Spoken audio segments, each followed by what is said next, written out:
Okay, Devontae. Here. Dante. Here. Gillette. We know where she is though. What? We know where she is. Where is she? She's at home. She's sick.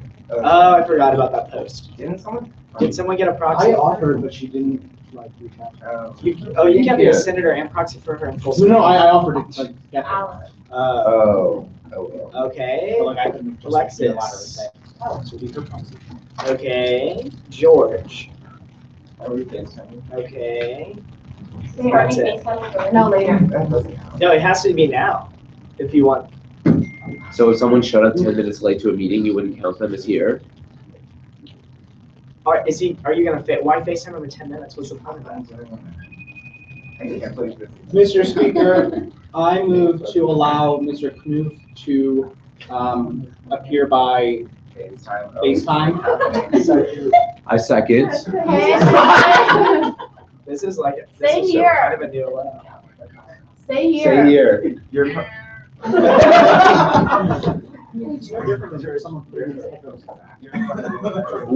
Literally. I fucking love this.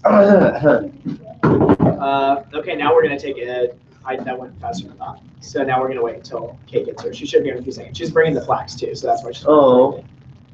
So She has swipe access? speak amongst yourselves. Yeah, she does.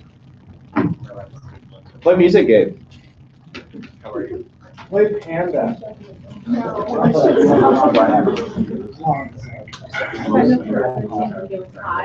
Yes. I'm telling you, like, do well. I don't know if you've had this experience, but I've had it a lot of teachers like in big classes will grade like your first paper and then they just won't grade anything else because they get so overwhelmed that they just like forget and that's it. Okay, so like it sounds scary because like if you Honestly, I think it's only as long SOC. as you do well in the first paper and make a good impression with it, that's like whatever grade you get will be it for the rest of the class. So, but it's easy because like. Do you guys like this song? Yeah, he'll be like shocked and like, yeah, I'm not kidding you. I sat in the. Do people like this song? I love it.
Come get your flags. But like, I would not Calm do down that. and get your flags. Like, I'm not No one wants you your like. flags.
I know.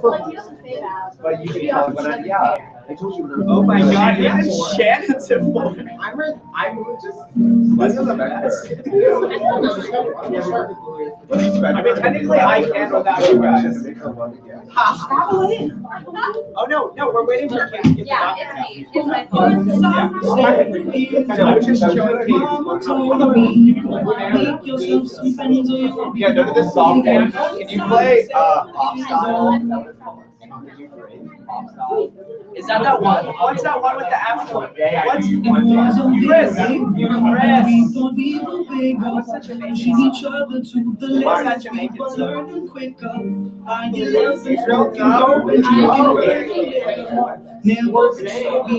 It's called So Be Like It. So what? So Be Like It. Daddy told me go get yourself away from you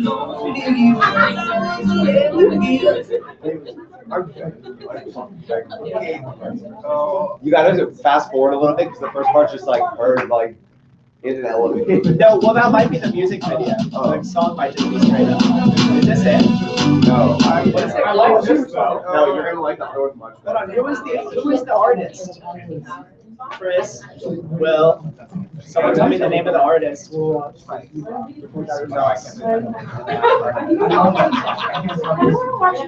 No, you don't like this is going in like, no, this is your roast. Oh, I got This it. is your roast. Karen was there. With her,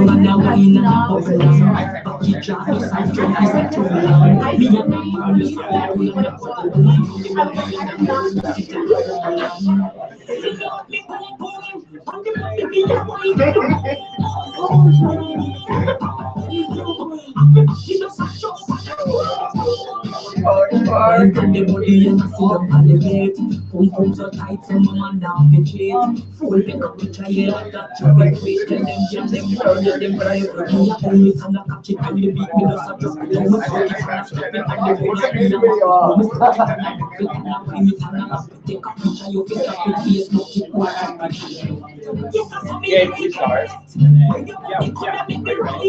Her words blowing out. we all recorded Oh, actually, Chris. I'm sure there was somewhere else, like totally mad of me, because it doesn't get anyone else either. I just don't really like it. Is it like really close to my head? How close should I face it? Oh, really?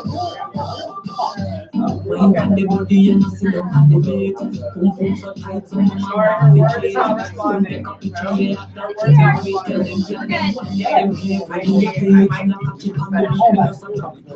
Alexis is at 4 too. Okay, but Everyone is. where is Alexis? No, but like, I'm at, well, her and Shannon both said they were showing up late, but they're not here.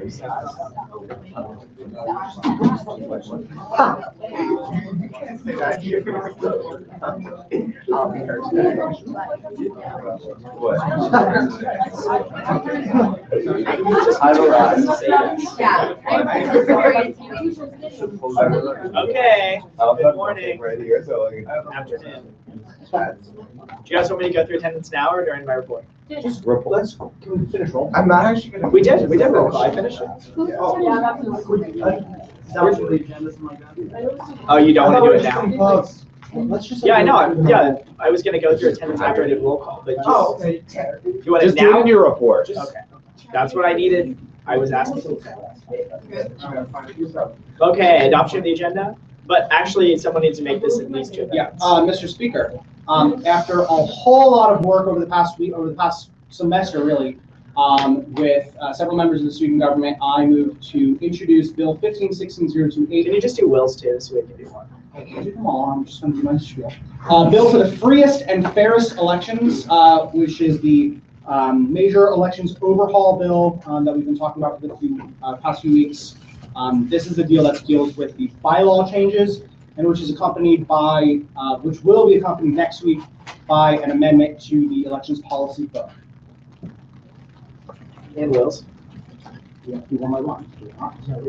Mr. Speaker, in addition, I move to introduce Bill 1516-029, a bill to amend the bylaws to alter stipend regulations. It's my understanding that we will be voting on the stipends themselves today, but fixing the bylaws next week. Yeah. It's my opinion that this is parliamentarily appropriate because none of the stipend changes will be changing until next semester. Exactly. So we have the time to do it. Is there a second? Second. Any opposition? And I motion to amend the agenda also to add a report from the chair of the committee on campus stuff. That was nice. Aw. Oh, and also you wanted to change the order, correct? No, Jake can go. It's okay. I think. I didn't know if you were doing the amendment first or. No, we're gonna do it when we get to Okay. new business. Got it. Anybody else want to? Actually, Yes. Jake is your rule. I moved in addition to add the report of the vice president after the comptroller. So I think what Will is probably asking him is do you not even want to report or do you just, Will, is that what you're asking him? So I'm just asking for them to replace each other. Do we just want the VP to replace the comptroller and then have Jake do his whole presentation under new business? Yes. Okay. And because of a time constraint, I was wondering if we could move that to before reports. No objection. Okay. So we're gonna, I motion to move that under public comment. Second. Well, okay. Oh, I see it. You don't mean literally under. No, it won't be public comment. I know, okay. I mean, yeah, like physically. Second.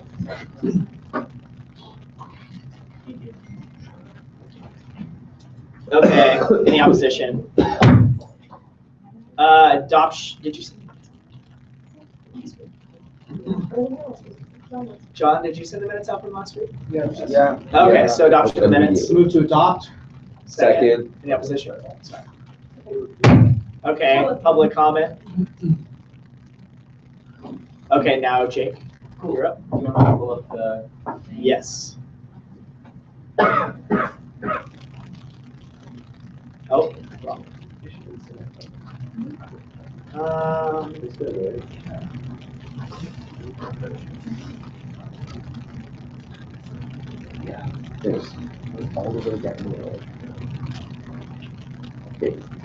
I got it, I think. It was right there.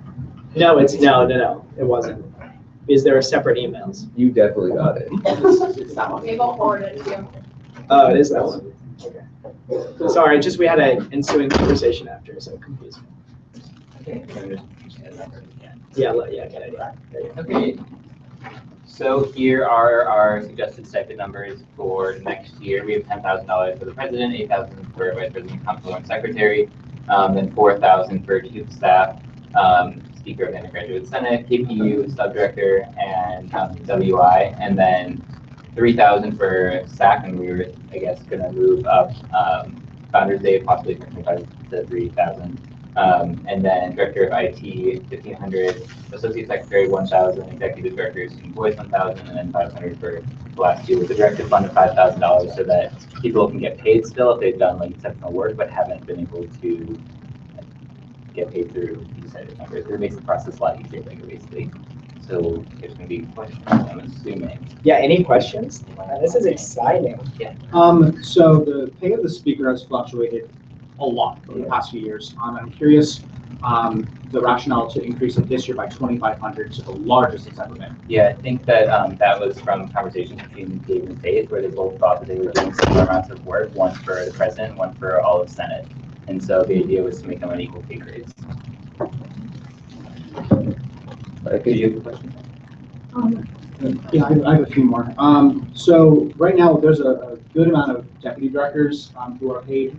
Could you explain the rationale in not paying them by statute? Yeah, I think that there were a lot of people who are doing the same amount of work, even more work sometimes, in different departments, and that it has, I guess, been awkward for some of the people who are leading a lot of these to pay some of their people when some other people in their staff do the same amount of work and they don't get anything. Would you say that's the reason for the directive fund? Kind of, yeah, for the most part. Yeah. Can I give you that off that quick? Sure. I'm allowed to do that. Okay, so And another thing about the deputy directors, because there's a lot of turnover with that, and we had it at $500, it would mean people were getting, if there are 2 deputy directors and both had a second one in the second semester, they're getting like $70, and that just became more of a headache than anything. Yeah. And the directive fund really helps that, because if they really move forward with that, if they take a lot of initiative, they can just go to the court. Yep. I'll just keep going. So a good amount of the positions up at the top are paid over the summer and then paid semesterly. Right now, the speaker's only paid during the year. And I believe WI is also paid during the year, but PQ and sub are also some summer and semesters. Do you have any clarification on what you prefer for any of these, or? No, I think that sounds good to me, just because one, the executives have to stay over the summer, and some KPU put in, I think, most of their work over the summer in order to prepare for the year, or like a lot of their work over the year. And I think it's different because WI does like a little bit more short term, and same with Speaker of the Senate. Right? SAC is getting a $2,000 increase.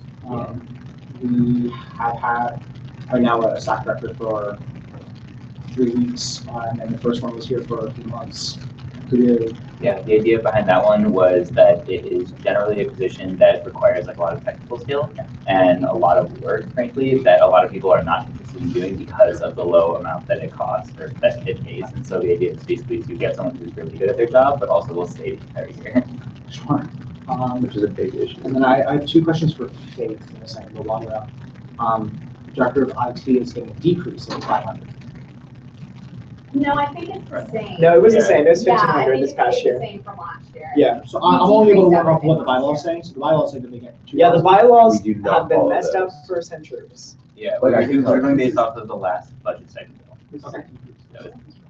I'm okay Decrease for some? changing. Yeah, stock is 3,500. Yeah, I did not think it was 1,000. Yeah, it was 3,500. So this is the issue with not updating the bylaws.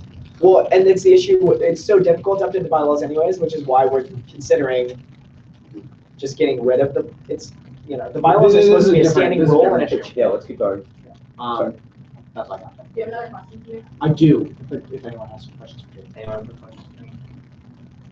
People are okay? Is it good? Faith, the associate secretary, again, I can only work, I wasn't in the Senate last year, and the associate secretary and the executive director of student voice, from my knowledge, do not get paid. Could you explain to me what those would do, and how you arrived at the number of $1,000? So I created both of those positions. Neither of them exist in the bylaws. Explain it. The associate secretary, I think, is necessary. Maybe because I'm coming at this as the chief of staff, but I think it's really important that there's someone there as the right hand that can act as a chief of staff for everyone in the cabinet. Secondly, the student voice, I'm greatly expanding because it existed in like a one-person capacity in the president's cabinet, and I'm not doing that. I'm having one person that's going to head a really big department in my cabinet, and because it's so new, I need to motivate people, and I need to bring the best talent that I can get to head this new department and to make it what I want it to be. So that was kind of my rationale. Chris, you probably have more for you because he worked in the secretary of cabinet this year. So I would be great. A second. So when I spoke with Chris after she went election, I proposed with her approval that there be somebody to make the secretary's cabinet work more efficiently, because as we all know, this year a lot got done, but it wasn't always you didn't have to go through the most direct channel to get it done. So as that person in the secretary's cabinet who often talked to a lot of you, I feel that it would be very beneficial for everybody in the organization that has to do with communications related tasks, and also for people outside the organization that want to join or ask questions and want to talk to the executive, to have a point person that can then talk to the rest of the secretary's cabinet and make sure everything goes smoothly. So, early on, my class experience in January, we had Patrice Colors coming in the first week of the second semester, and that week we were also announcing Founders Day, Bill and I, and the Sub Comedy Show. So that required a great deal of coordination. And so I think that there needs to be a person that's coordinating so we don't run into issues. Sure. Thank you. And I don't mean to beat a dead horse, but the last thing I would say on this is that this isn't a huge departure from last year because Martin did something similar in creating 2 positions and giving them like a stipend salary in the stipend proposal. I think the difference this year is that Faith has a lot clearer idea of the roles of these positions. So like if we were to be presented something where we were asked to like re-up what we did last year, I would not be okay with that because I think I'm a big fan of a lot of what he did. I just think that was like a little blurry. This seems really clear to me. I just wanted you to elaborate on the rationale between the difference between SAC and say the rest of the 4,000 level, like W1, for example. Yeah, I think that those are technically more programming, and so take different kinds of effort and different kinds of skill in order to do their jobs for the most part. Should we enter debate? Okay. Yeah, we should, if there's no more questions. No, okay. There you go. You can, yeah, you can go. Yes. So, apparently finding out that a lot of my information was wrong has me very uncomfortable voting on this. I'm not leading a valiant charge against the memo or the proposals at all. I'm sure that they were reasoned very diligently, but and I know next week we're going to be voting on a proposal to amend the bylaws and what they have to say about these stipends, but the fact that I'm a member of the Senate Finance Committee, the fact that I've been in student government for 4 years, and I didn't know what people were paid last year because the information wasn't available to me, has me very uncomfortable. So, and Okay. we talked about that in our, oh, sorry, I hear you. Yeah. So the fact that I'm not able to access that information makes me even more nervous that the 7 people I represent and the hundreds and hundreds of people that you guys represent don't have access to that information. I know that Diane sent out a blast on our Facebook group saying, "Hey everyone, share our Facebook post because we're going to talk about stipends tomorrow." They would have to, anyone who came to this meeting, which not a single member of the public. Hey, okay, you're an SG. Whatever.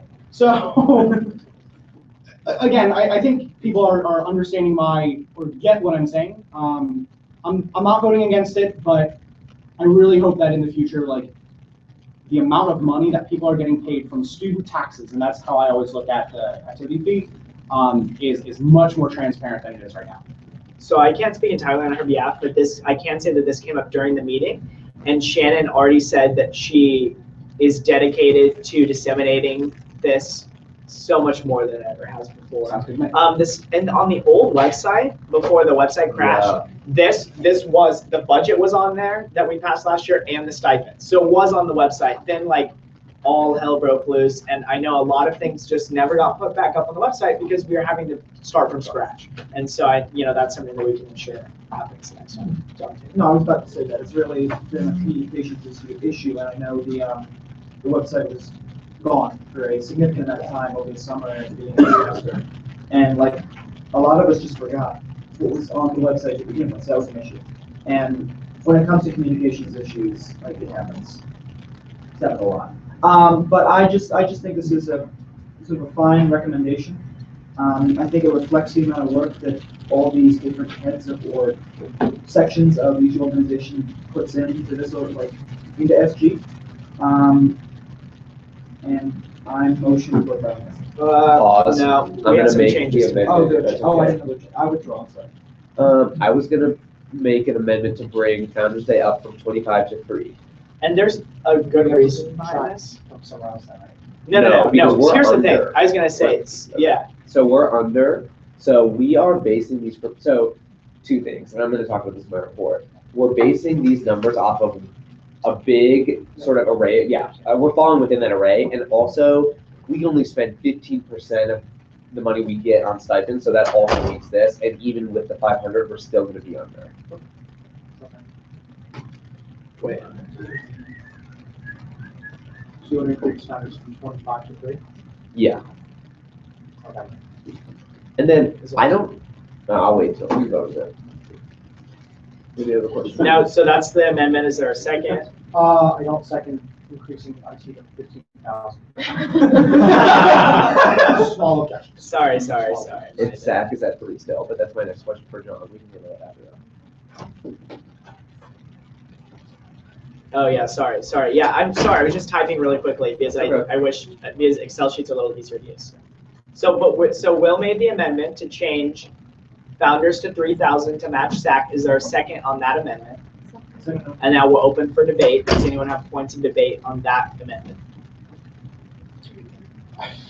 I would have liked to see a proposal, like this seems very, very, very rushed to me.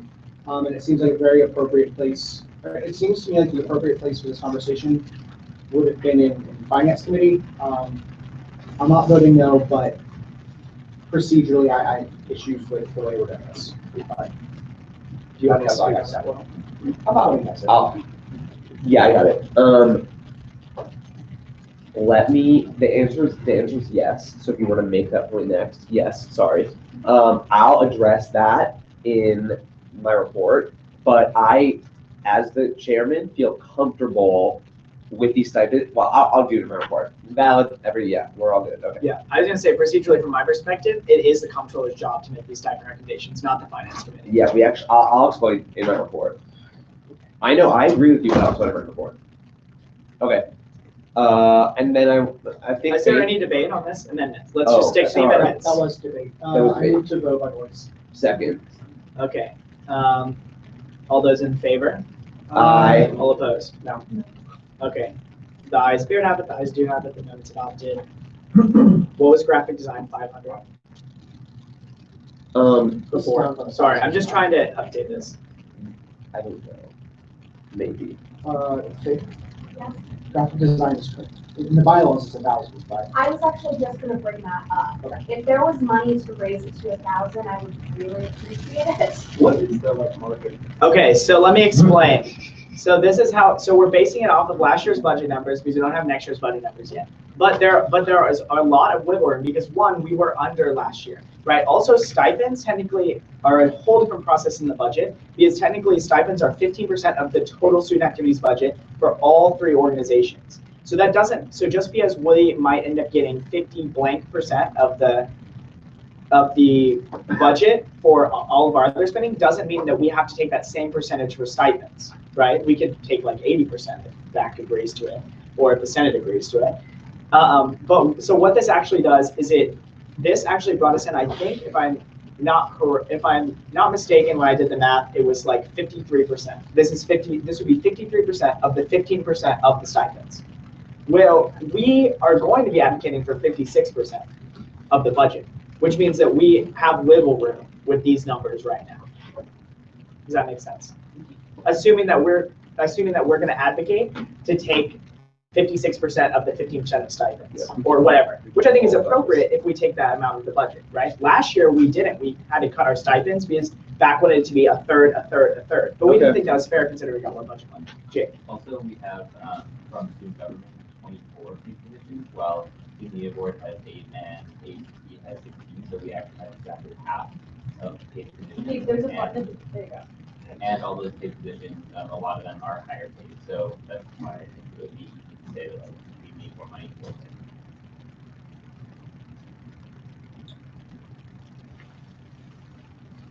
So, okay, are you making an amendment to graphic design there? I can't make amendments, but my question, if there's the money to do it to 1,000, I would like that. So I think there is, because originally we were just going to have one deputy for your cabinet. And then you said to get rid of that and have 3 1,000. And what we ended up doing was 2 1,000 and 1 500. So I think that would be appropriate to have 3 1,000, which equals the amount we were originally going to give you. So does someone want to make that amendment for Faith? I'll make it. Is there a second? Okay. Any opposition? So we don't have to go to Objection without debate. Okay. Voice? Yep. All those in favor say aye. Aye. All opposed, no? No. Okay, the ayes appear to have it, the ayes do have it, the vote's adopted.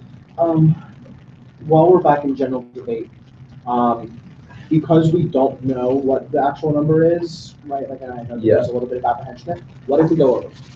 Then we'll have Do to, we subtract from directive? I think the What if we're first thing we looking do, $5,000? I mean, we'll have to get them reapproved by Senate, Right. but I would recommend that we subtract the directive, yeah. And here's my second question: what if we go on 1,000 or 5,000? Then What if we are 7,000? Yeah, then I don't believe that will happen, but if, yeah, but hypothetically, we go back to the drawing board and, yeah. But also this gives us a huge bargaining chip to ensure that we can get the 56% that we think we deserve if we bring these numbers as well. The other organizations are doing, well, I'll talk about it. I really just wanted to do this in report. That's why I thought you wanted to go first. That's why, this is why I thought you wanted to go first. Yeah, what's going on? Yeah. Any question, debate? Yeah. Two things. One, okay, so I just need to hear more points of debate, but I just don't necessarily see how the speaker does the same amount of work as someone who has to stay here over the summer and is getting paid the same amount. So maybe if I can just hear some of that, like I don't feel comfortable giving the same 4,000 to the speaker and then the same to KPU. Also, like, I understand the whole like increasing the stipend to like, I understand the purpose of the stipends, but I also don't feel comfortable taking student money to like make people more qualified or like incentivize them when like SG is a way to like, is joining SG like not enough? Like you're getting experience for something that you would normally not be paid for. And I understand the arguments against it, but I don't see like something as graphic design being like such like a huge difference, you know? What I would say, if I'm allowed to respond, Gabe, Yeah, you're fine. is in response to the second thing, the 15% that gets taken off the top, we can't reinvest that back into the rest of the SG budget. Like it's either stipends or we lose it. So we used to be able to. So I used to agree with you that if we can like kind of skim a little on the stipend and put it back into like maybe another speaker or something, we should do it. But because we either pay it or we lose it, I feel comfortable making, for example, that raise from 500 to 1,000, even though I agree with you, that's a lot of money. And I think like the reward you get out of SG is just like the honor to serve. That maybe sounds like corny, but I believe it. The thing about the speaker, I think that speaker pay really does need to be increased. I don't know if 4,000 is too much. I'm open to debating that. I don't really, the reason why I would defend an increase is because I think that the role of the speaker has changed and now they're doing a lot more than what they used to. They're more than just like a gavel banger. They like lead a lot of initiatives. And they do a lot of work. But is 4,000 too much? I don't know. Jake, and then, do you mind if Faith goes first and then? So I just have a couple things to say. Dave and I work together pretty a lot. He's basically the chief of staff of the Senate. I think he does a lot of work. I think he spends a lot of time doing work in the Senate, and I don't think, is 4,000 too much? I don't know. That's your call, but I think he and I do pretty much equal amounts of work, except he has more people to handle. He has 30 of you, I have 14 directors. So that's one thing, think about that. True. Secondly, graphic design. Pretty close. Graphic design is, I asked to move that up because it takes a lot of time. And we had 2 this year, 2 that worked not only for just, you know, the Secretary's Cabinet and the Executive, but also for KPU, for SUB, for Women's Initiative. Like they don't just do graphics to put on emails for the President's Cabinet. They do other stuff throughout student government, and I think it's important to remember that. And I also think it's important to remember that there are most likely it's too much work for one person to do.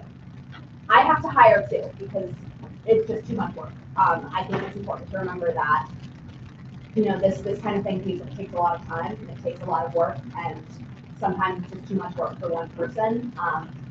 So saying that you get a lot of experience with student government by doing graphic design, while it may be true, also you can't ignore the fact that people might be doing work for student government that takes away from their ability to actually work the job. So would you go for a question?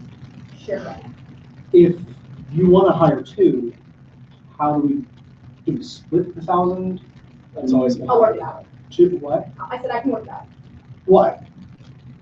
The way I would read this is that the director of graphic design gets paid $1,000, not the Department of Design gets $1,000. If there's, but the way we've always done it is if there are co-directors, they split it. There were co-directors for founders that 2 years ago, and they split it. You know what I mean? So that's just always how we've done it. And that's always how SA's allowed us to do it. I've heard from the graphic designer this year that it was way too much work for her to do with one person, that there needed to be another one. No, I was just asking the financial, like, I don't care how. And I wanted to point out, I was just doing math over here, and I realized that my original projections were at 71,000, which means we have an extra 1,000 of wiggle room. Not saying we have to use it, but I just wanted to. Yeah, and the other thing about all these issues is, the idea isn't about like incentivizing people to like do work or anything like that. It's just like because people who put in the amount of work here probably can't have other jobs up to the amount that they would make. So the idea is just like getting people to be able to do government work and then also not have to lose money to talk to. Any more general debate about stipends? Yeah. Kind of echoing Val, I do have concerns about raising the pay of the speaker to 4,000. The picker throne, I was speaker. I got paid $1,000. The year before it was 15. The year after it went back up to 15. Then it was raised, I think, 25 for Will's year. No, it was 1,500. Thank you. And then Um, fucking 700. No, it was seems- 25 is what you got plus me was 25. Point is, I think it seems like a very large increase all of a sudden. And I know Gabe does different work than I did. Gabe does different work than Will did. Will did different work than I did. I think the amount of time put in shouldn't necessarily be the qualifier of the amount of the stipend, because I know that the SAC directors is a whole lot of work if we have one. And I'm sure that the WI director probably does more than the secretary on some weeks. So, like, I actually have an amendment. If you're interested. And I was just gonna say, like in response to your comment, it's not. I'm just saying, like I have a floor. Oh, you were. I thought you were done. I can't tell when you're done or not. You're like. I'm at the done end. when I stop talking. Okay. Did everyone else think you were gonna talk? My point is, I got this email, I think on Friday or Thursday night. It's a lot to digest. A lot of things are changing. I haven't had a whole lot of time to review this. Apparently the things that I was reviewing wasn't enough information. I don't feel comfortable changing a lot of these numbers, especially when I don't think that a lot of them are warranted or make a whole lot of fiduciary sense. Yeah, before Will makes an amendment, I was just gonna say, we were trying to find, when we all sat down and negotiated this, like, we were trying to find a lasting solution. Because there was two big problems that we saw in stipends before. One, they were used as a political weapon. Like last year, Faith's chief of staff, whatever thing, got cut simply because people didn't like the work that the chief of staff before her did. And so we were trying to find things that were very set, like this level position gets this level position gets it. The other thing is that SA likes very simple pay grades, and so we wanted to consolidate to 7 pay grades, which is the other thing we're doing. The creation of $1,500, no one else gets paid $1,500. That's the creation of a pay grade. Yeah, I think there's. No, you created a pay grade. I know, we're trying to create 7. Yeah, we did 7 lasting pay grades. So now, if we ever want to pay someone else, they have 7 options to choose from on how much they get paid. What? It's been that way for 3 years. No, it hasn't. It hasn't been Look at the that way. bylaws. It says grade A, grade B, grade C, grade D. I know, but okay. H-I-N-J. But that also contradicts the way SA operates, because SA's changed since we last changed our bylaws. Okay, I have an amendment. Yeah. I'm just curious. Oh, I'm sorry. I have a question, but I don't speak in there. Can she ask a question of why? I have a question. It helps you, so. Why not? Okay, can we have a column next to C, or like in C with the current pay, so everyone, like, we can see what we're increasing and decreasing? Because Kevin, he's like referencing this bylaw issue, and like the comptroller is sitting right here, so basically we have that information. Well, the issue is that We don't, but. Well, like, we Yeah, I could can pull do it that, up. but also the issue is we cut everyone's pay last year also, so I don't And think that's those not- numbers. Yeah, we were in a very are austere year reflective last of year. what we, like, should be paying. Do we want, so what if I did column C last year, column D bylaws? Yeah, With respect to the No, body, I think I'm the only one who would be Yeah, voting I against do not that, want you so to do that. Okay, I would never feel mind. much more comfortable voting, but I don't think it would affect anyone else's. Okay, well, give another. I can let you, someone can get you that information if you'd like it, but yeah, I'll give it to you, Kevin. Anyways, I can amended. find it in my email folder too right now. Yeah. Have a little bit of order. Do you want that or not? Will has a floor. I haven't recognized him quite yet, so. Are you ready to make an amendment, Will?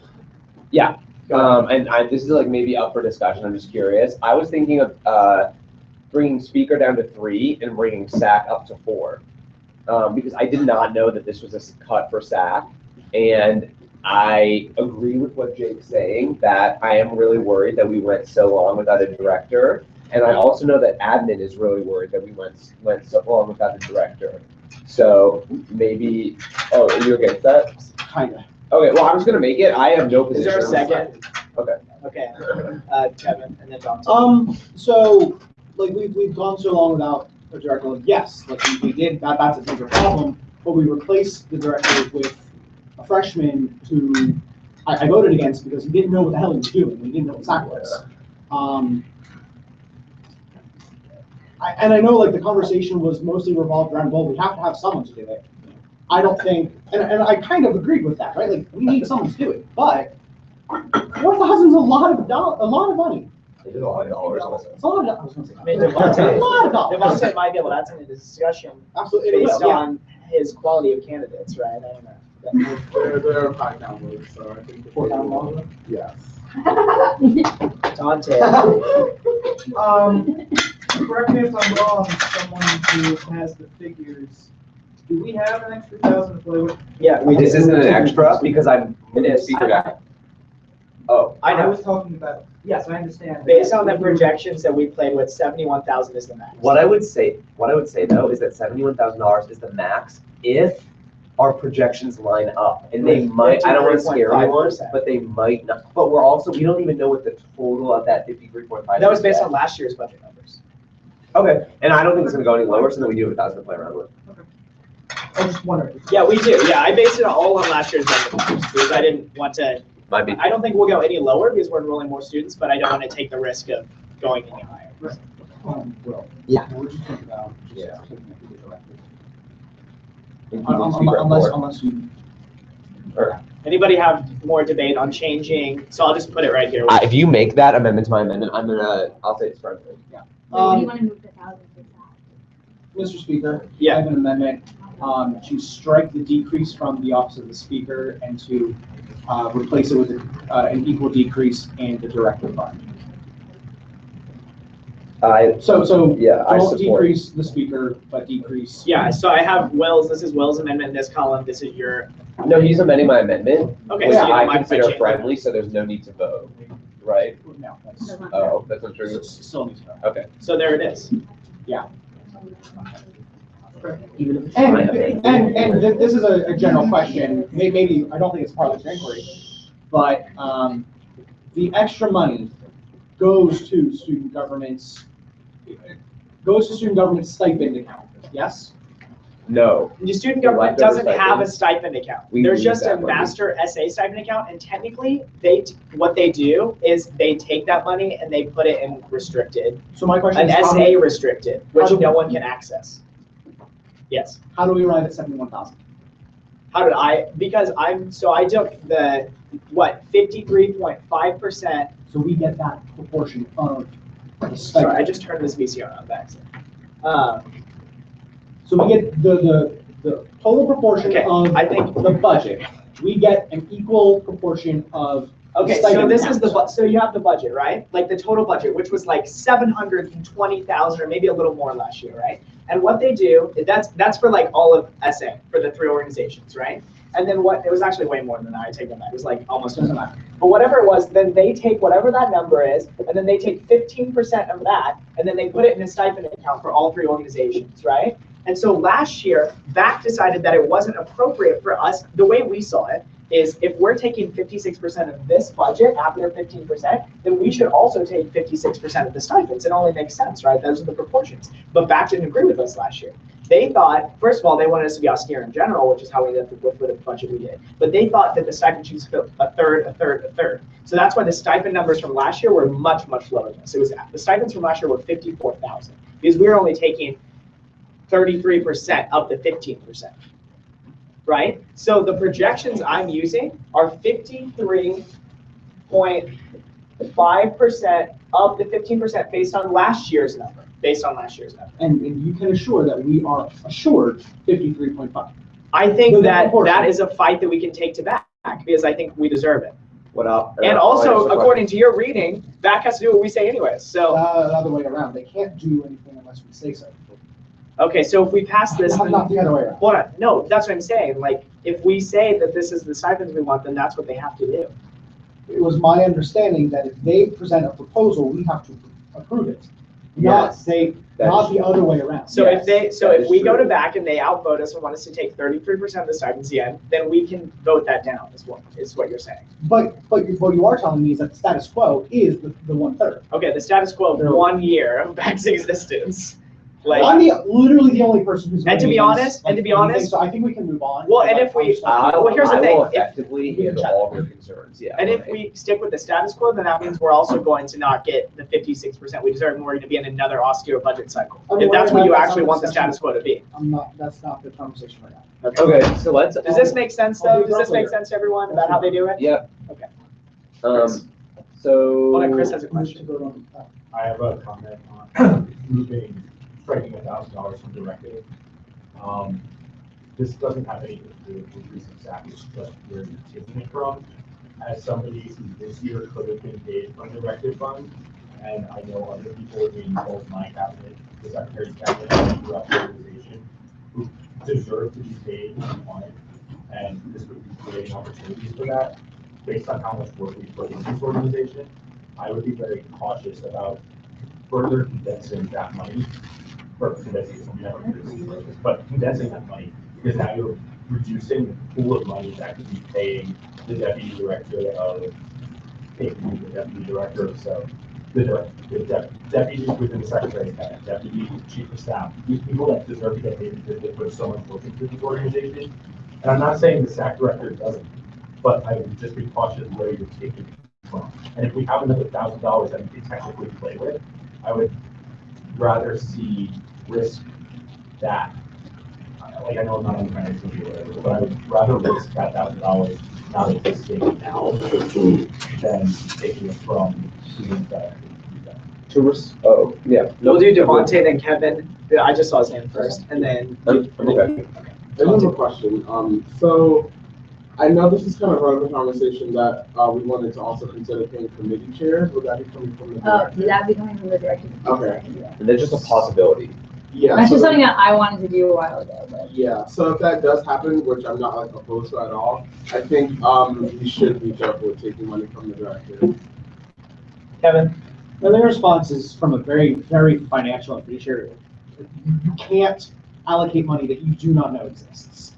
So I would be extremely cautious of saying, well, we may or may not have $1,000 when, I don't believe that's 70,000. Like, it could be substantially less than that. I didn't say we may or may not. I'm saying we do. Yeah, please. Please, let me finish. Go ahead. I don't feel comfortable voting on this today. It has to be done today. I wish this would have happened a while ago. Student activities needs to get their ass in gear. Back needs to get their ass in gear. This is extremely irresponsible way to do budget and to do stipends. I'm very disappointed that this appears to be the only way, and I really hope that next year when I'm gone, other people can start working and say, $70,000 of student funds is a lot of money. Let's be very, very, very responsible and cautious about how we allocate it. To the point about the directive, I agree. I wish that there were more money, but I don't believe that there is $1,000 of wiggle room. But again, this is from my poor understanding of how it's working right now. I would assume that any of the additional 1/3 or 56, whatever, would go into that directive fund. That's kind of like an SG restricted stuff. I don't have enough information to answer your question, and I feel really bad about it. This to me seems like it's the most appropriate thing. And It wouldn't go into a. I'm gonna motion to vote on the amendment by hand. So the amendment right now. Where we're decreasing the directive fund? Yes. So the amendment right now is to up SAC and then take that 1,000 you're upping SAC by and turn down the directive fund. And he said by hand, so all those in favor, raise your hand. All those opposed?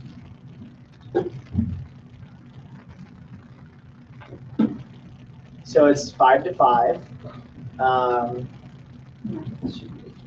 gonna break the tie and no, because I think we have more money based on the projections that I did.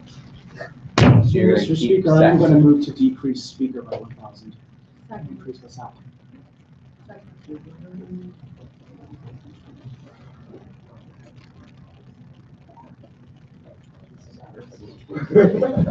Okay, so now the amendment on the table is to decrease speaker. Is there any way you can make the spreadsheet of the full line, Larger? Yeah, it's a lot.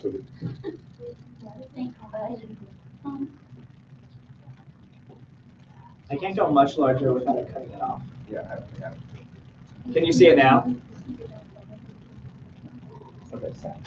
So now, instead of moving directive down and moving SAC up, Kevin's recommending that we move speaker down and moving SAC up. And this is Rosary Hall. So is there any debate? I move to vote with John. John, I just want to generally, I don't care where the money comes from, but because nobody has actually talked about what the SAC director does, especially over the summer, the SAC director spends countless hours training other advocates, building relationships with Katie Forrest, with the Title IX director, et cetera. And yeah, it isn't doing programming, but it is still spending countless hours, not only taking clients, but making sure that the office can run. There's a little bit of confusion in the later parts of this year, just because we have a director who's out. But before that happened, all of those hours were still being punched. So I think the Elizabeth made it. Oh, sorry. I'm being really rude. Go ahead. Elizabeth made an interesting point and said that we could just create a new grade and put them both at 35-35. They just. Oh, I didn't hear you. Would that be 8 grades then? It's just SA wanted to really try us to condense it down to 7 grades because it makes their counting processes much easier. That's my only. Okay, I just said it. Yeah. Kevin. If we're talking about SA, I would really like to know where that information is coming from. I don't believe these numbers.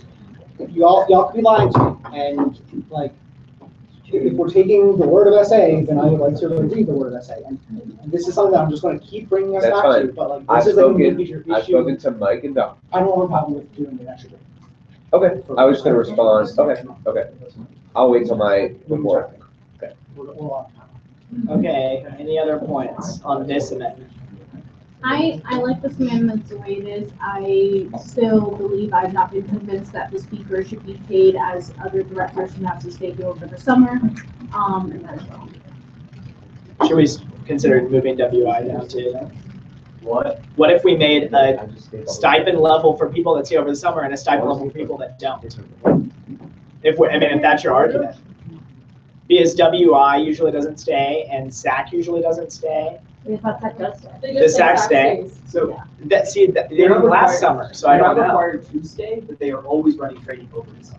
Okay, and like That is Will stayed historically as speaker the case. last summer, even though you weren't required to. So I.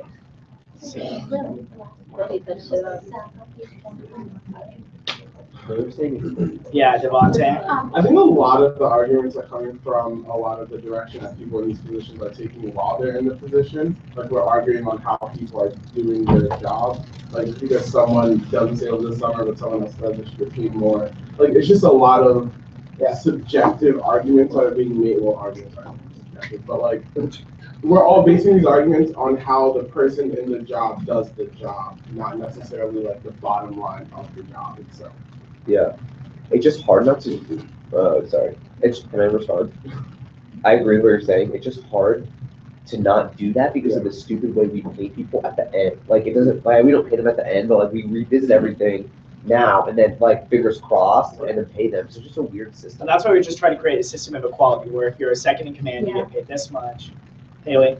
Yeah, so they just checked, and I know that this number, like the number's been being thrown around, but SAC last year only got 2,500. That's what I thought. So Can someone please, like, what? I have the numbers. Okay, I offered to pull them up. I have the numbers. I'm pulling them up. $1,500. This is not correct. Oh. So what is the 1,500? This is so funny. Oh my god. Oh, yeah, no, it does.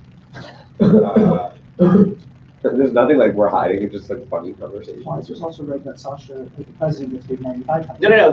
Those were the recommendations that BAC brought to Senate that we changed. Yes, I know. Yeah, those were how austere they made us get. Yeah. It was an email from Will, I remember. It's official stipend recommendations. No, those are the ones that we changed. So 1 second. Oh yeah, it's up. He's right. Oh my god. It's an unread email. It's an unread email. No, it's not, because that's the 9,500. That's what they got paid. No, that's not. Yeah. We got. Good. Sasha got 9,500? Yes. So click on the stipend. Because of the, okay, so Are you? Mr. Speaker, I move to 100% table the vote on the stipends for a period of 1 week until we have the ability to actually. Hold on, are you guys figure out what 100% we're sure you got paid? We got paid, I got paid 7,500, sadly. And Then I got over. Mr. Speaker, yes. You can ask my bank, you can ask Capital One. Yeah, no, trust me, I believe you, just, that means, okay, yeah, Hello. okay, so these are, do you want me to put these in the Excel sheet? real quick? He did a good job, it just that the school shut it down.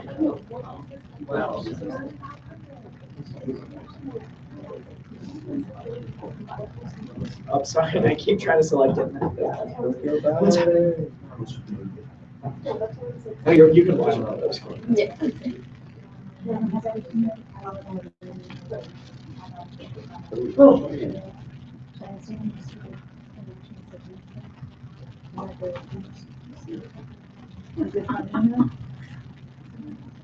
Sorry.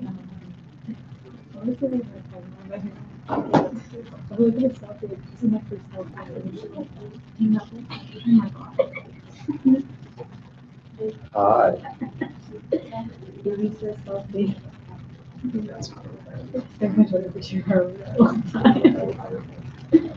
You guys see KPO? Scroll down, so many positions in Martin's cabinet last year. Yeah, Kevin has a motion.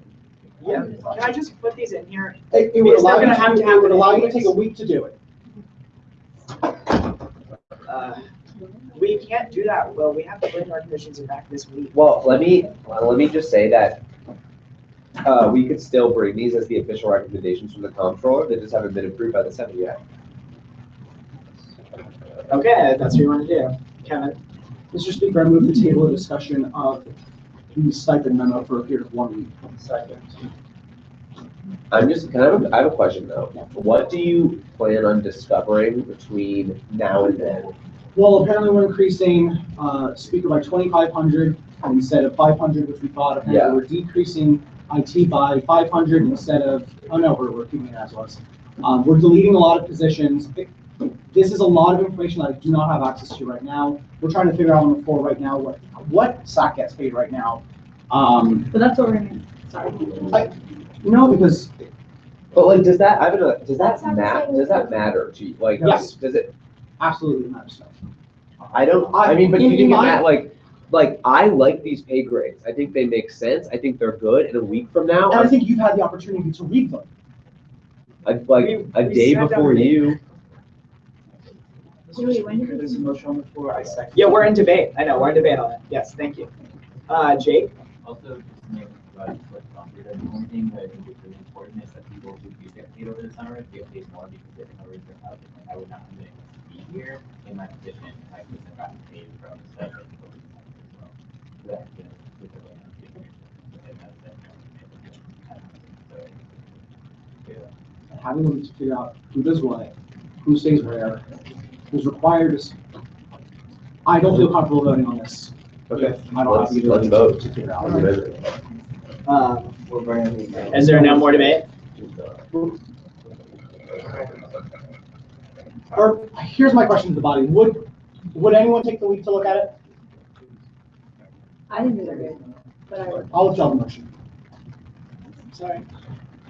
Okay, while Gabe is doing this whole thing, we still have another amendment on the table. So I Oh, would yeah, like I to- forgot about that. Yeah, you're, Okay. So I yeah, would the like amendment to- on the table, yeah. I would like to vote by hand on the current amendment, which is to lower speaker by 1K and then increase staff by 1K.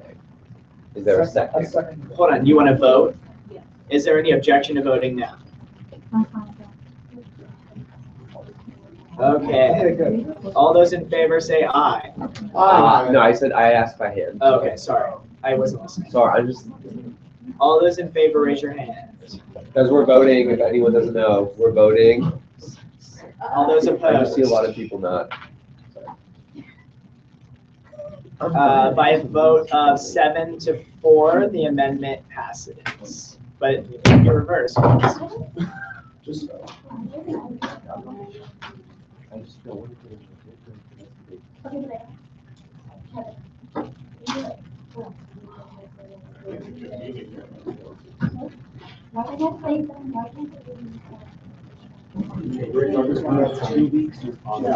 Currently, there are like 10 pay grades. Like on the proposed budget, how many is it? 7, which is the recommended.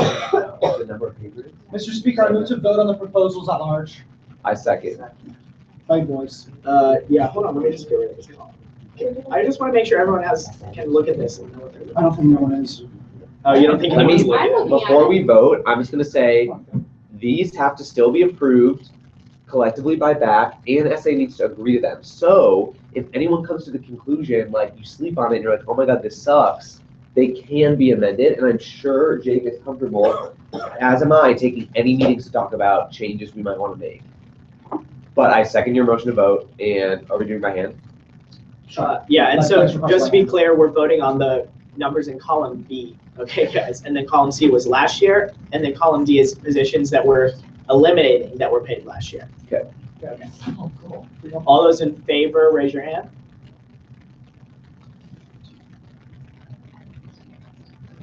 All those opposed? By a vote of 9-1, the recommendations are adopted. Okay. Okay, oh wow, now we have reports. Faith, you're up first. Hello, friends. I'm sure you're so stoked to see me here for another 3 weeks until I become your secretary, and I'm here for another year. Okay, so some updates. I'm moving into an apartment Yay! on Saturday. I'm so excited. Okay, Where? in Friendship Heights. Anyway, Nice. updates from the incoming e-board. We have applications out until the 15th. We're going to have decisions made by Wednesday, the 20th. Devontae will have all of his important ones picked by the 17th, and then the rest of us will have ours by the 20th, and it'll be up for transition meeting. Hit us up if you have questions. Hit up our transition director. Her name's Aaliyah Lambert. She's excellent. So email her with questions. Email any of us with questions. My financial aid report is happening. I want to have a rough draft by tomorrow, and we'll see what happens. I would like it out before I switch offices. I'm doing my final meetings with the cabinet right now, which is a little bit bittersweet, but yeah, you know, I'm trying to put together like a one-pager for Devontae so he knows the state of things and what needs to be worked on next year. So yeah, final meetings with cabinet. Email me if you have any questions about what people are doing, because I promise everyone has been doing a lot of work. Any questions about any of that? No? Okay. So I was reading through the bylaws, which is a thing that I do regularly. Uh-huh. And saw that, I think it was Lex who put it in, mandates that a lot of the directors have to not come to report, but have to go through like a yearly like performance review. And like, I don't care about a performance review, but I am like, curious like what you think. And maybe this is like going to be in your report to Devontae, but were there redundant cabinet positions? Were the positions that like you thought did extremely well, but were underrepresented or like just unheard of? That's a good question. So, all of our executive directors, which was myself, Matt for student workers, Aaliyah for diversity and inclusion, MMK for mental health, and then Amanda Gould for sexual assault awareness prevention, they did a lot of work, and they all had working groups working under them. So they all did a lot of work. They all got a lot done. You probably didn't hear a lot about it because the point of the executive directors was that they are not SG people. A lot of them are people that have never done student government before, so they did a lot outside of student government. But yeah, in terms of who I think everyone did a lot of work this year. I think we need to have some improvements in terms of fraternity and sorority life, just because that was a little bit, it was a very broad position. And when I spoke to the director, she was like, there are no like problems that need to be fixed immediately right now. I spoke to her at the beginning of the year. So I'm gonna try and schedule another meeting with her, but she was like, the thing with Greek life is that there's like ongoing problems, but not something that we can fix like So that's where I think needs a lot of improvement. I think I was very surprised with the way that health and wellness went. Wyatt is our director for that, and he's really, really great. He managed to do a lot of work. He did a lot of work with the Senate. And I think that's something that we need to have our thumb on for next year, because especially since it's a budget year, there's going to be kind of reallocations to both the health and the wellness center. And I think it's really important that we have someone that is aware of kind of the ins and outs of how those two bodies work. So I think that's something that's really important that we need to keep in mind for next year. Kisa also did a lot for veterans and military students in the military community. You probably didn't see a lot of her, but she did a lot. She's working on a scholarship right now, trying to get a scholarship together for military students and students that are part of the military community. So I think that's also something that needs to be worked on a lot for next year. Your wrap-up meetings with the cabinet, are Sasha sitting in with them? She doesn't usually do that. No, it's usually just me. Any more questions? No, I'm going to go into the veto. Yeah, so Sasha vetoed I don't remember the name of the bill, but it's the Uncoat My Campus bill. I'm going to talk a little bit about that just because I'm sure it's going to be discussed today and why she vetoed it. She vetoed it because she feels that it was not a reflection of the needs of our school, the Department of Alumni and Development, or the student body, because she doesn't feel that looking to limit the donations of certain political organizations makes the student body fairer. She's also concerned that the bill ignores the Department of Alumni and Development because the department works under really specific guidelines and policies in order to receive gifts. And she's afraid that this bill makes no distinction between donations to develop our endowment or grants that professors and deans are looking for to conduct research. She's also concerned that the review committee would pick sides in political issues, or students would be deterred from taking classes with professors who may not agree with their personal politics. So Sasha fears that even if the committee were to remain impartial, donations would be limited due to the intense scrutiny of the committee, even though students reap immense benefits from such these donations. And her final line in the statement, I think, is really important, so I'm just going to read it directly. This bill passed through the 12-3 majority. I recognize senators might not heed the caution of an outgoing president, but I cannot sign this bill in good conscience and therefore feel compelled to veto. So she sent out the veto statement. I tried to go through it as quickly as possible. Feel free to read it. I can take questions about that as well. It was in your packet. Yes, it was. And I'm I'm sorry, it was on me. Any questions? Any more questions? I don't have a question or comment. I wanted to thank you for week after week after week coming to Senate and keeping us up to date with what's going on with that. Get a round of applause. This is the first time. This is so nice. Also, Gabe dealt with me. We met weekly, Mondays at 3 p.m. So I don't think we would have had as good a relationship as we did this year without him deciding to work with me. So I think I came in at a really tense time, and I think we all worked really hard to fix that. So I appreciate all of you working with me, and I appreciate you working with me as well. Yeah. Get ready to deal with me next year, because I'll be here. Thanks. Yeah, thanks. VP.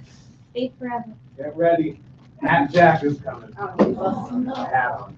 Oh. what's that hat? What does it say on it? National Geographic. Not like I have a job or anything. I don't. First of all, preface to this, if anyone has any good job leads, let me know. I'm trying to get hired. You talking like real work or like a later? Oh, like real work. Well, no, not like it's not real work, but like I want like some event job. Event job. Yeah, no, there's a real workers too. Okay. Because I've worked retail for like 5 million years. Okay. Hey. Hi everyone, nice seeing you guys again. Sorry it's been a while. I just want to give you a quick update, what's been going on, what's on the horizon. Okay, so that's the second slide. So now we have KPU. We had Anita Hill last week. It was an awesome event for everyone who went. It was just so good. really high quality event. Val and Julian from KPU took the lead on that and did a great job. Coming up this week, Monday, Tuesday, Thursday, KPU events. Fun story, so Val was like, oh, maybe we're gonna do less events in April, maybe not any at all, we're doing a lot in February. I'm like, Val, can you do like one event in April? She goes, okay, so she plans like 7. So there are lots of events coming up. And there's another one that's gonna be the week after this that we'll announce soon. But these are some cool events. Go to them, tell your friends about them, change your cover photos. Next slide, please. Okay, Sub AmFest was awesome. If y'all were there, it was lit time. There's a picture at the end about it, so that was fun. I think that's definitely something that we're going to try and make an annual thing because I think it really was a success. Heal Thyself was last night with BSA. I heard the performances were great. Turnout was kind of low. And then 23rd is Against Me in the Tavern. So get ready for that. That'll be a lot of fun for all you punk-loving people, you know. Okay, we can do the next slide. End of year stuff. The day after Against Me is the transition brunch. Mark your cals. I'll be sending out invites this week. Yeah, 10:30, 12:30 in Let's Formal Lounge. Not your traditional brunch catering, so get ready. Oh, I know. Give us any deets.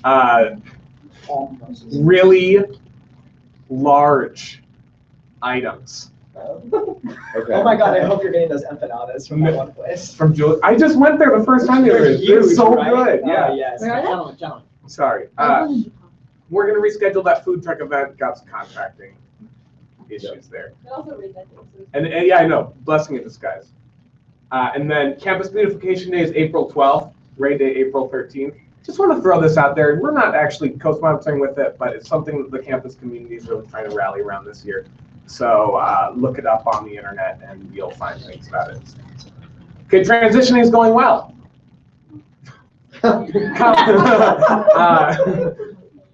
Stipends, hey, I just want to throw it out there. I think it's awesome, the move up of Founders Day to $4,000. That was something that Sid, or $3,000. No, something Sid and I talked about, and that will be really great.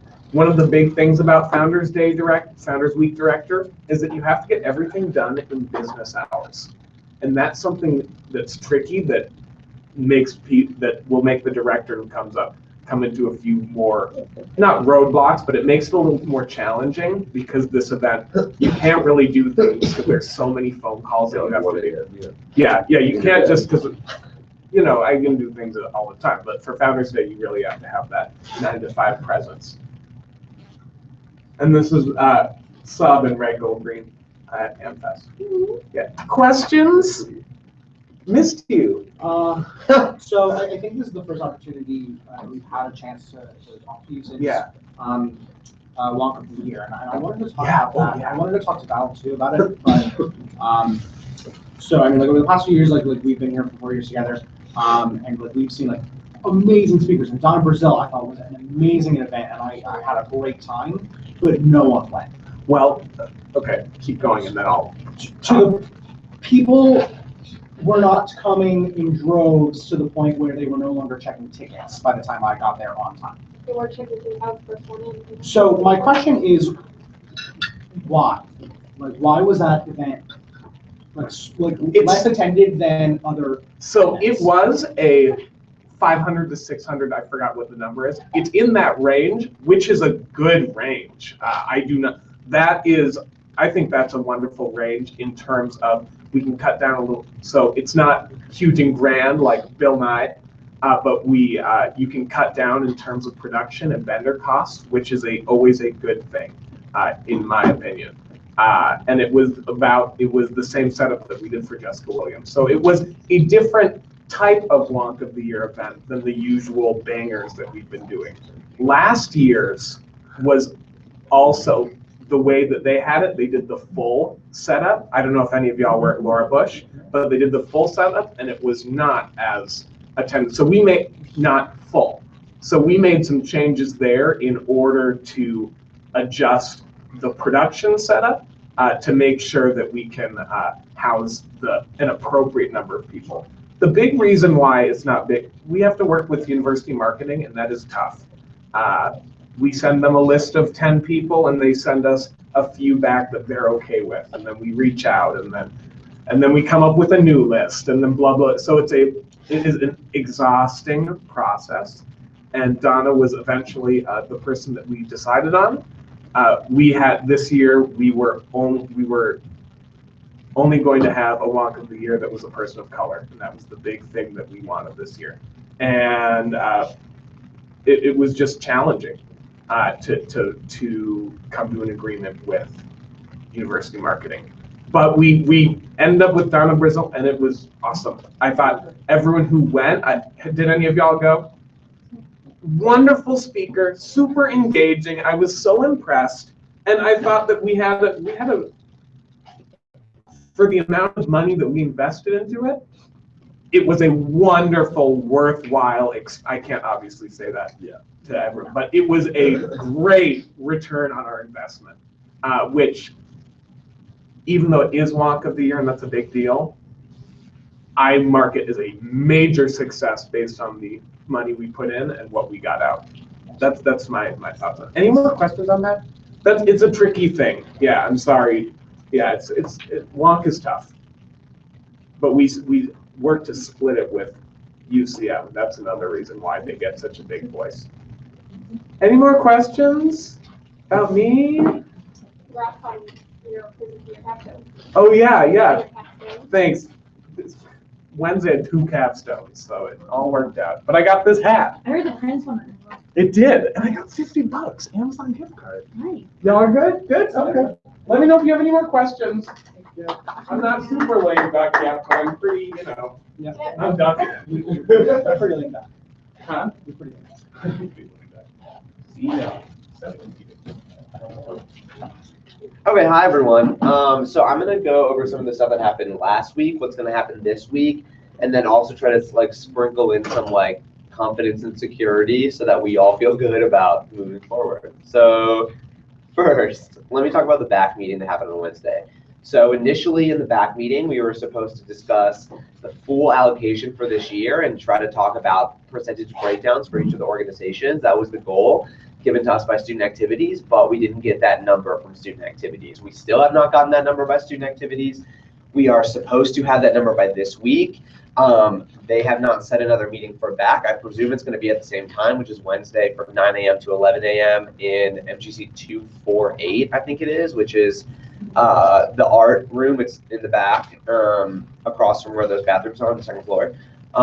And so that's where that's going to be discussed. As soon as I get the number, I'm going to give it out to everyone. But we're going to talk about moving forward without the number anyways. But I wanted to quickly talk about stipends.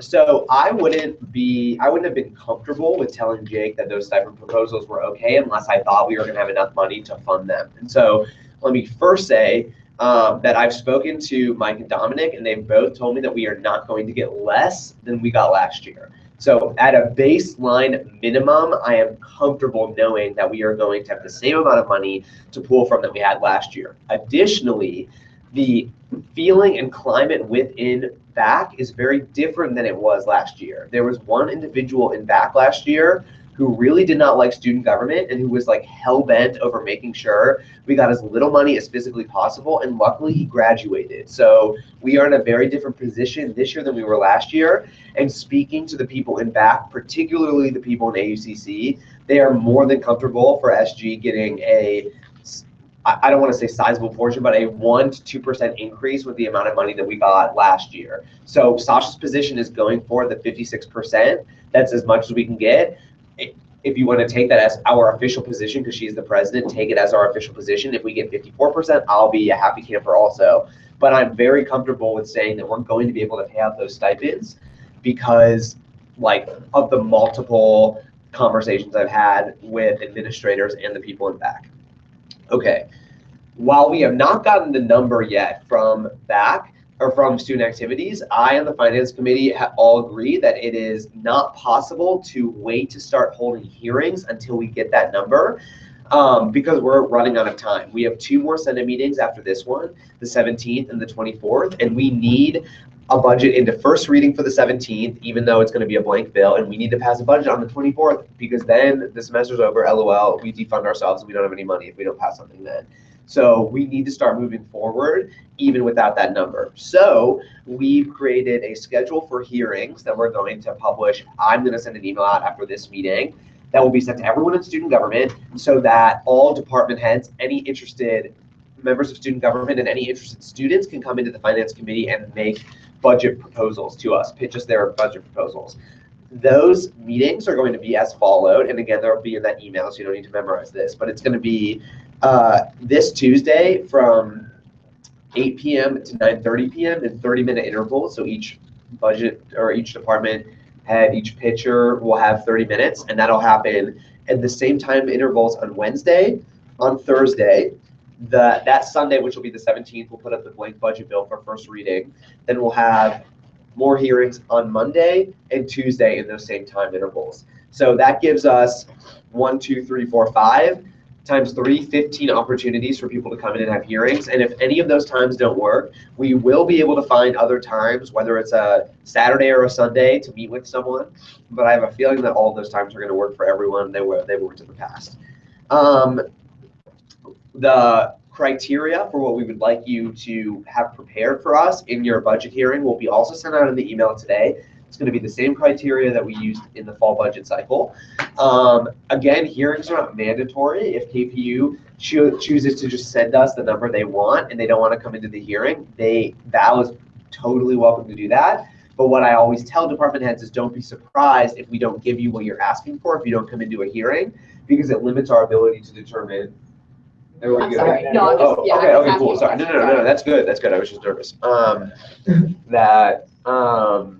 That we wouldn't be able to ask them questions, ask them why. I'm sure Val's going to ask for some big bucks, and so I want to grant her request, but I'd also like to know why she's asking for so much money. Okay, and then the following Wednesday, the finance committee will meet. This is like TBD, but I'm hoping that this is going to work. The finance committee will meet to write the budget. Thursday will be, actually that's definitely going to happen, because then Thursday is going to be the budget town hall, so that students can come in, review the budget before it gets voted on by the Senate the following Sunday, make any changes, propose any changes, have their input. We have that every year. And then Sunday, the 24th, the transition meeting is when we'll pass the budget. So other than that, the only other thing I have to say is that we will, as soon as this email goes out this evening, so starting tomorrow, we will be aggressively advertising all of the hearing times, the fact that we're having a budget, how much of student money we're spending, why we spend it, and everything possible, so as many students as possible can be as seriously involved in the process, because it's all their money and we spend hundreds of thousands of dollars of student money, and they should be able to access those conversations. And we're going to use the same procedure that we used last year, that I am such an aggressive advocate for, and it's that every single meeting that we have will be open entirely to the public. When we talk about NDA covered numbers, like contracts and things that can't be disclosed to the public, every member of the finance committee, by the way, has signed an NDA, so we're okay for those confidentiality purposes. We will just ask students to leave the room and then bring them back in when those confidential numbers are done being discussed, and that's worked in the past and it'll work this time. Questions? Okay, sweet. Thanks, everyone. Are you excited? I'm pumped. Budget 16. Can we do a hashtag? I like that, yeah. Can we do a hashtag for Twitter? We're gonna do everything, like t-shirts, like confetti cannon on the quad. Oh, the budget, that is not, we will not. No more t-shirts. There's no money. We're all Yeah. gonna. You're gonna get whatever you need. I'm waiting. I'm patient. patient. I got all day. I know some of you don't, which is fine. So I'm gonna make this as brief as humanly possible because we should probably move on. But I just wanted to let you know about the initiative in regards to condoms and other contraceptive measures that I've been working on since the 10th Undergraduate Senate. As Faith said, I just want to thank Wyatt Benson, who is really been a huge help to me in this endeavor. I can't stress enough how important it is that he was in the meetings with me because he's an RA, he gets this because he's a public health major, and I'm just like some weird advocate who's trying to get something done. So talk to everyone. Yeah, who loves condoms. So in the original legislation, I wanted to sort of strike a deal with the university to sort of make this a university thing, because there are only a certain number of locations on this campus where you can access the condoms and whatnot free of charge, because the university provides them. And the office hours are regular business hours, and we all don't operate on regular business hours. So for months now, I've been trying to get the university to listen, to move, for example, a bucket of condoms to different locations that are known to be open 24/7. They've been fighting us on it, which is fine. So Wyatt and I this week, we sat down with Megan McCann of the Wellness Center, who has been our biggest champion from the university, and she recommended we go another route, and probably a route in hindsight that is better. She recommended we talk to a newer club on campus called Bedsiders AU. I don't know if any of you have heard of it, but it is an official NGO that AU now has a sort of a wing of. And their whole MO is about sexual health and reproductive rights and whatnot. So Wyatt and I are going to sit down with them this week, and we're trying to get something done where we can table weekly at a certain location around campus, be it in a residence hall or MGC or outside, where we just provide to students right there at the table the safe sex kits, which include information, condoms, lubricant, etc. We feel that this is probably better because students are more comfortable accepting this kind of thing from students instead of university administrators. In a lot of the surveys we've done, people find it awkward going to see an administrative individual take a condom or whatnot and then leave. It's awkward for them. So we feel that probably dealing with regular students will make the process easier. And also, it is so nice to work with a club that actually cares about this issue. They're a real organization that isn't going to go away. They have a stockpile of condoms that the Wellness Center provides, as well as their NGO provides, and we need to get rid of them in a manner of speaking. So we hope that by tabling every Friday, tentatively I'd like to call it Free Condom Friday, but that's not. I love that. I know it's not up to me. It's up to Bedsiders. So we're trying to do that, and I just wanted to let you know because in the legislation I said I'd update you when things happened, and things have happened this week. Yay. So though things didn't go exactly as planned, I think this will work better in the long run. And just because the university doesn't like it doesn't mean we can't do it. So any questions? Liz, your hand was up first. For the federation thing with tabling, are you guys not allowed to put those like already purchased condoms in where you want to put them? Like, will the university not like put them in there? Is that the problem? Yeah. So if we have them, they're not university funded. I think the problem is like the university doesn't want to pay for more. A lot of it is funding, but as I've said before, a lot of the resources the university gets are provided for free by the District of Columbia. And I'm going to say this on camera. It boggles my mind that the university won't move a bucket of condoms and information to a location where students can actually access it 24 hours a day. It's not hard, but I digress.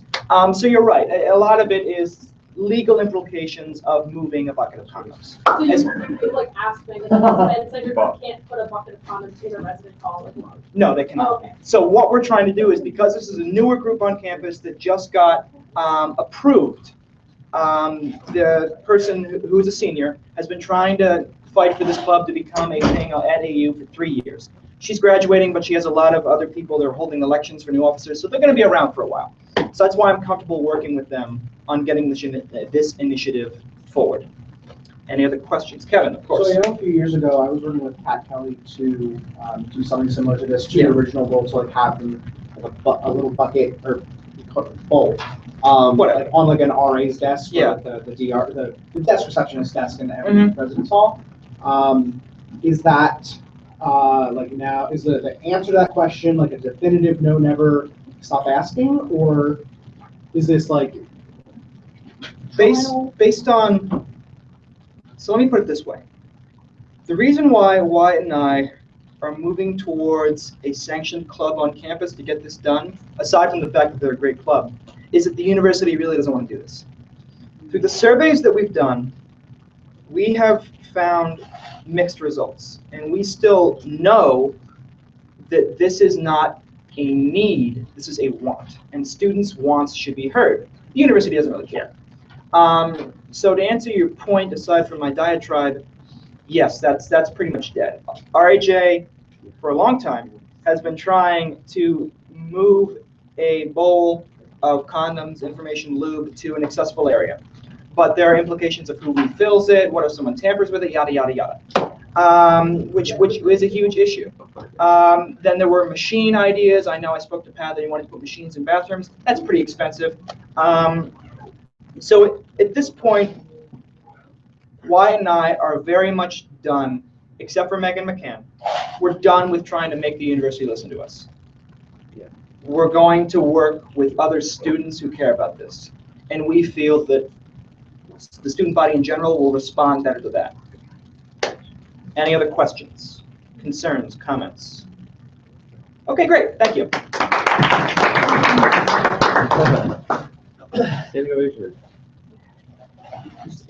Hello. So it was a pretty busy week. We did a lot of budget stuff. The back meeting went well, for as well as it could go.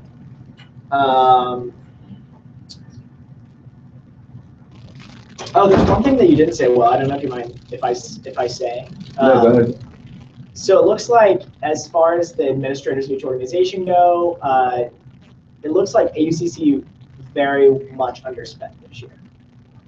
It looks like they're going to have $75,000 left over. So that also will be a consideration of our discussion about getting to 56%, because on the opposite end, Jake will tell you that we are spending within 1% of zero. So we spent our money, we spend it to zero, which is really should be our goal every year. I don't know what AUCC is going to use that money for. That's going to be a discussion we're going to have with them, because there's been some ideas thrown around that are just really probably irresponsible, like a $75,000 renovation of 262. That was something that I thought was interesting to know, as far as the percentages go. Do you still want me to go over attendance? I do. Okay. So, full attendance. I had 2 resignations. That's important. Oh, right. Noah Levy resigned and Bayette resigned. So we're getting really thin. So that means that what we have left are 2 2019 senators. We have Valentina and Haley. They're each at, well, one's at, okay. Yeah. If you have any questions about specific people or numbers, you can let me know as I go through. Next, we have 2018, which is pretty full. No. So we have Dante. So all we have left are Shannon, Devontae, and Dante, which means that after transition, Dante will be all that we have left. Shannon is at, well, she came to this meeting late, so she's at Wait, I do my office hours. 3.5. I just don't record. Okay, so for the record, actually, so all of the office hours that are in there are actually office hours that you guys didn't do, because I stopped counting office hours a long time ago. So chances are they might be even worse than they are. Oh, well, I have done every single office hour this whole year. I just don't record them. I don't believe you. Yeah, I don't either. Okay, I'm just, well, here's the thing, like, that's fine. That's fine, but also I go off of what is set to me. Yeah. Which is the procedure. So it's kind of like your What fault. committee meetings are this? I run my own committee meetings. I think CRP. But it's not a proxy. Okay, since you're asking questions, let's go. Bye. So Shannon, I have a proxy at this meeting, and then maybe I put in the wrong person. Yeah, I've never missed CRP except for. Are you not on a different meeting? Or and then I have a finance. I have you missing 1 finance and 1 proxy, so it should be 1.5. Yeah, that's.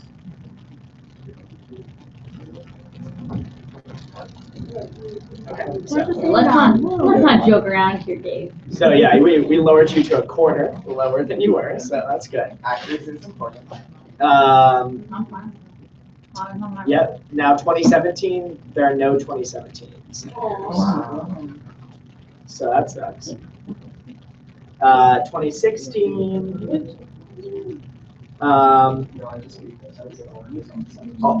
The 320 minus Josh. Then there's 3 2016 senators, Gillette and Kevin and Chris. We scheduled, I couldn't make it. Shannon skipped my finance meeting because of her internship. How dare Can you believe that? Schedule the meeting during her. At large is the fullest, and we might be getting a new member today. Send me. So I have Will and I heard you were trying to. Alexis, which she can wait to do like this, and Chris. Yeah, so Chris probably has the best attendance record. Maybe Campbell. You should resign in favor of Chris. Campbell has a quarter point less than I have me. my tops. It's okay, we're obviously the best. You missed. So yeah, and of course you all know Trevor and Sean are gone. Okay. George is our co-god senator. I am counting him I'm counting him present today. So that's pretty shady. Yeah, well, yeah, something up the thing. I need it on battery, but like easier. If we ask him a question right now, will he respond? Yes, I 100%. No, I'm not even kidding. Just give me a question. I'll send it to him. Hold on. No, not send it to him. Yeah. Like, is he present for this meeting? His phone battery is dead. Yeah. So he's coming back in a minute. He was just there. It's like coming back. It's like No, it's I'm like. saying, that's what I'm saying. So I know Christina has a quick meeting. She's gonna be right back. That's literally what's happening. I'm sorry. Honestly, just give him point five. Why hasn't he, has he been voted? Oh yeah, if he gets 0.5, I think he then he's like. and then he goes into 4, but yeah. No, but you can't get over, for the record, the reason why these turn red are because in the bylaws, it says you can't be over 2 full Senate meetings or 2 committee meetings.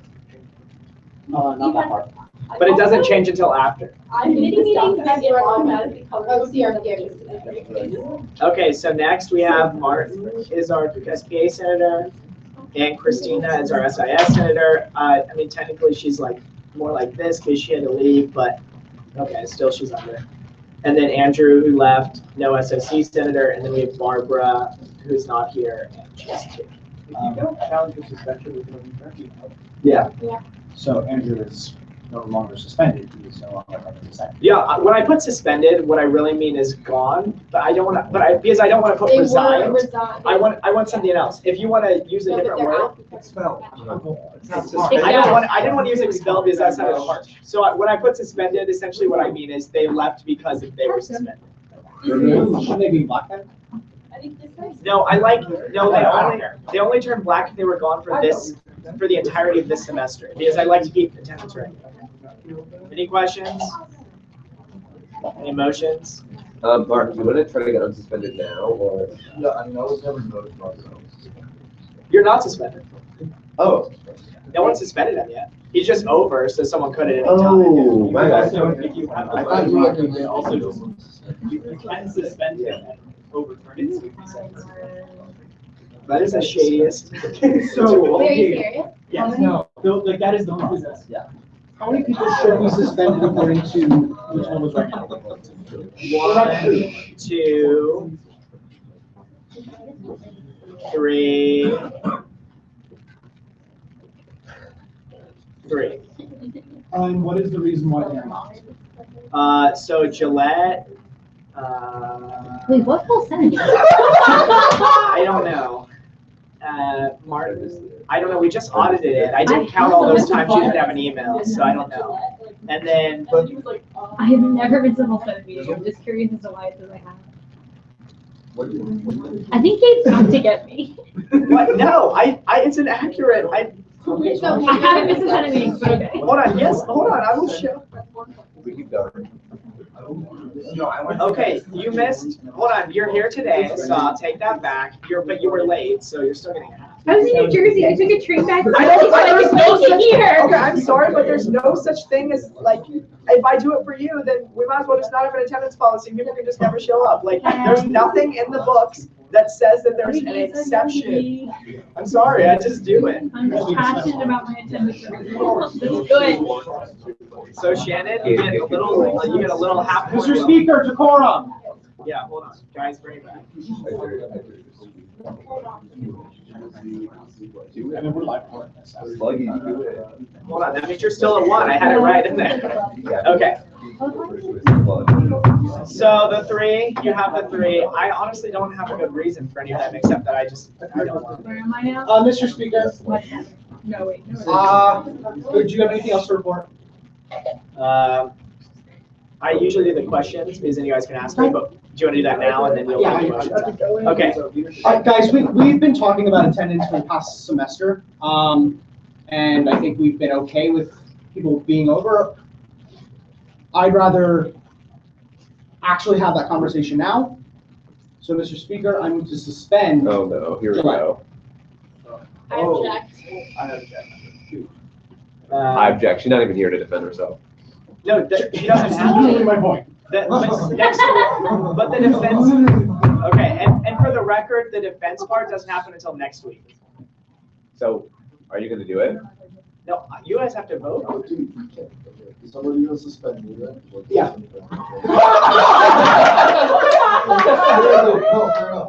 But if, I assume the Senate is not going to vote Okay, to so suspend there's anyone. a motion Don't to care. suspend Gillette. Just for the record, if I disclude office hours, she's still over for, and I can show you the meetings she missed. If you're curious, the full Senate meetings are, she had a proxy on the 31st. She was gone on the 14th. That was a half on the 21st. She was gone on the 25th, and she was gone today. And then if I go over to committees, what committee is she on? Someone remind me. Mine. Okay, Okay, yeah, so she doesn't really come. yeah, she has missed 3 committee meetings. And I don't know why I blacked that one out, but evidently I just stopped counting. She's missed. Okay, she's been gone for 3 committee meetings. So, there's been a motion of suspension. Is there any debate? Yeah, there's a good amount. So again, none of these suspensions are going to pass because this is a political vote. But I think like we set these standards for a reason, and if our beloved and dearly departed friend Josh Zucker had missed as many meetings as Gillette, then there's not a chance in hell that he would be allowed to stay in. As Will pointed out, Gabby will not be being suspended today for 2 reasons. 1, she's not a member of the Senate. But 2, she comes more than Gillette.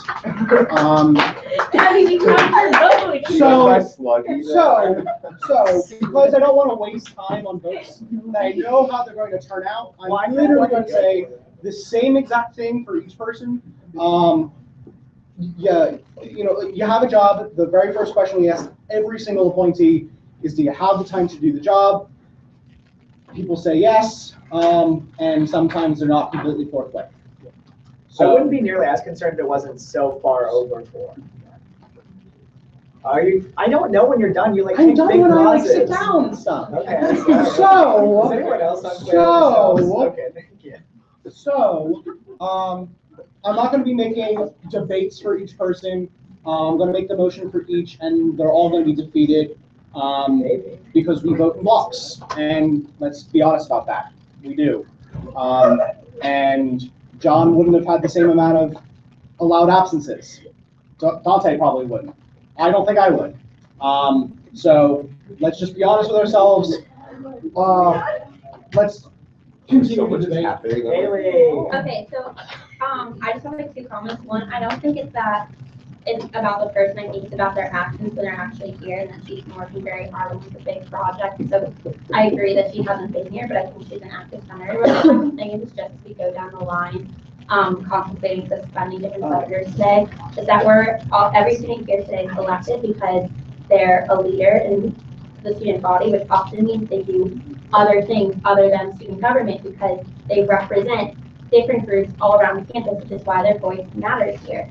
And so I think we have to remember that the people they're representing often have conflicting things to our weekly Senate meetings. True. And so if they're missing because they're involved in other organizations on campus, and that's why they were elected to this body, is to represent those other organizations on campus, then I don't think it's appropriate to suspend them because in a way they are doing their job. They're like participating in other meetings and other events.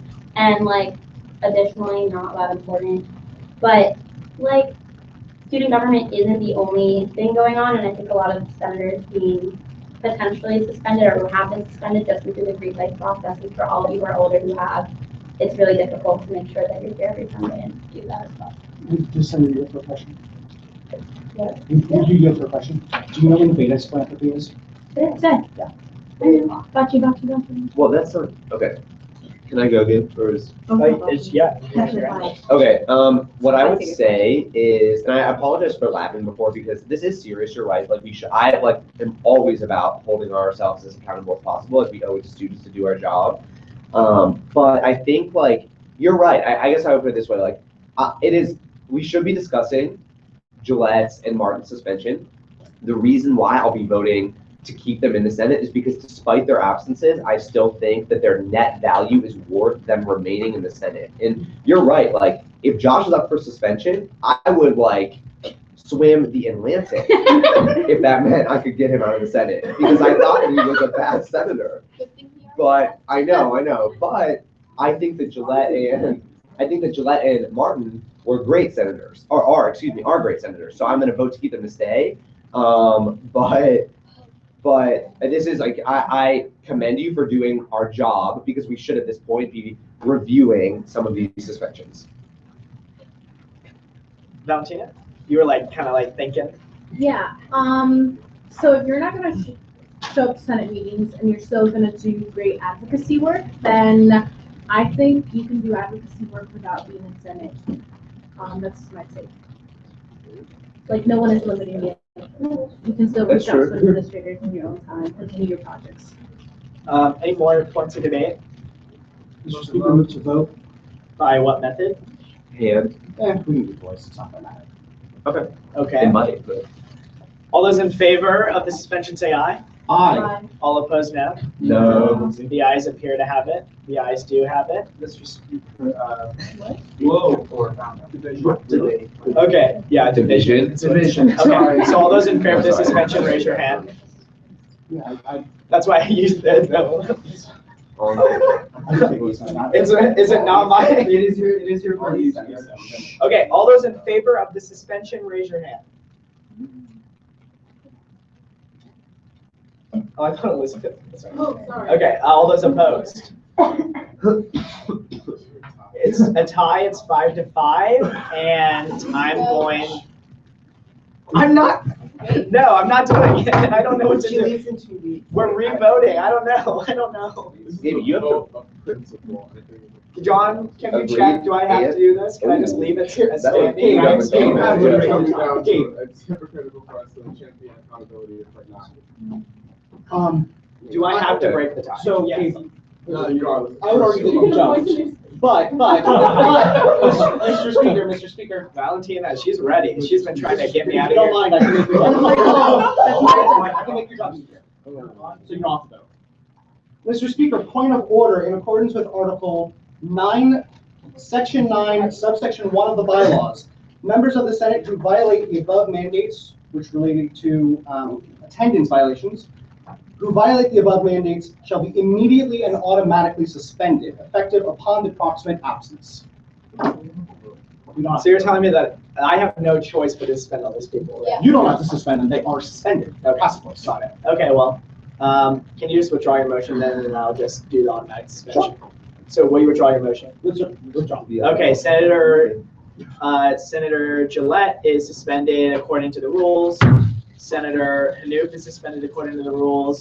Senator Maldonado is suspended according to the rules. That's it. So what happens, what is the next steps from? So these are the next steps. At the next Senate meeting, they can choose to appeal, and the appeal process is just like the confirmation process. You come to CRP. It's essentially like, it's literally mirrors the confirmation process because you're essentially reapplying. But you get automatic reapplication. So if you guys suspend the rules, you can do it today, I suppose. Mr. Speaker, it's in the bylaws. Okay, you can't do that then. You have to wait a week. So What? he's no longer. But if he's here, can he appeal today? I don't know. Okay, hold on. So can Haley, will you say Yeah, I'll point of vote. order? No, say point of order. Can they appeal today? Can you say that? Can they appeal today? John, go. You have to make a decision. Okay, well, I'm gonna say, if they're here, if they showed up, I think that they're accountable, that he came to 7th day, he has a right, like, we're all sitting here, why are we doing so much fees? Because How the rule works. Okay, so I'm gonna rule, I have a feeling that I know how John's going to say it because I just know the bylaws. So I'm gonna say, yes, he can appeal today, and then Kevin, go ahead, do your Mr. challenge. Speaker, I move to Challenge ruling. challenge the ruling and appeal it to the parliamentarian. Okay, and that is it is a Trump motion, which means, go ahead, review it. It's a Trumped motion, you can't. Where's, oh, Haggis left. Yeah, it's me, it's John. Johnny boy. Yeah. So go ahead. Oh, you already have a rule in? That was so quick. Yeah. He So knew the it was only- gonna left. The only provision in the bylaws that deals with lifting a suspension reads, and subsection 3, lifting suspension. After one meeting, if no petition to lift the suspension is forthcoming, the member will be removed from the rules permanently. From that paragraph, there is nothing limiting someone to doing it before the one meeting, only that it has to be done by that meeting. So there's also no rule that says they have to do it or that they can. With respect to the vagueness of the rule, the speaker's decision stands. So, Take that up. so a senator has to make the motion to waive essentially CRP's role in this, to bring it to full Senate today, I make that motion. to waive the CRP. Yes. The CRP stuff is It is somewhere. Yeah, it is. It's definitely It's in in the- there. Because I the- copy, because in my suspension emails, I copy it and put it and send it in the suspension email. Ray, do you have a question? Yeah, I just have a, like a procedural question. If you waive CRP, is that 2/3 or is that still? It has to be 2/3. Okay, I was just curious. Yeah, no, good question. So it has to be 2/3 of the voting members to waive CRP and move the appeal today to, I guess, just for Martin, because the other two aren't here, right? This is only for Martin. Okay. Okay, so all those in, is there a debate on Will's motion? Yeah, go ahead. There's a procedure, we should follow it. Okay, is there any more debate? Yes, I have a rebuttal. Okay. Luckily, we are human beings and we can divert from the rules written on a piece of paper, and I think this is an appropriate time to do so.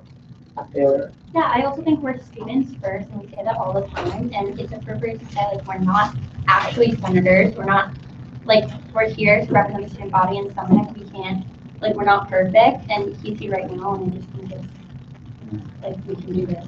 I have a question for Yeah? Did you come today because you thought you were suspended? No, He didn't know. I didn't know.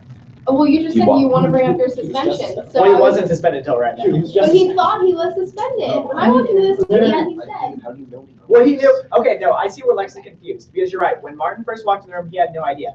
But we were going over attendance in CRP, and Martin noticed, and he came up to me and we audited, it is true. So that, he did eventually find out, you're right, Okay, before you walked. it's just a question. No, I was trying to help you, because they didn't need you, oh my god, wow, okay. So, seeing no more debate, we're gonna Mr. vote. Speaker, point of inquiry, what is the motion on the table? The motion is to move, so that, because the bylaws say that it has to go to CRP and then come to full Senate. The motion is to bring it from CRP here to this meeting now. Right, my question, Mr. Speaker, parliamentary inquiry is that a motion?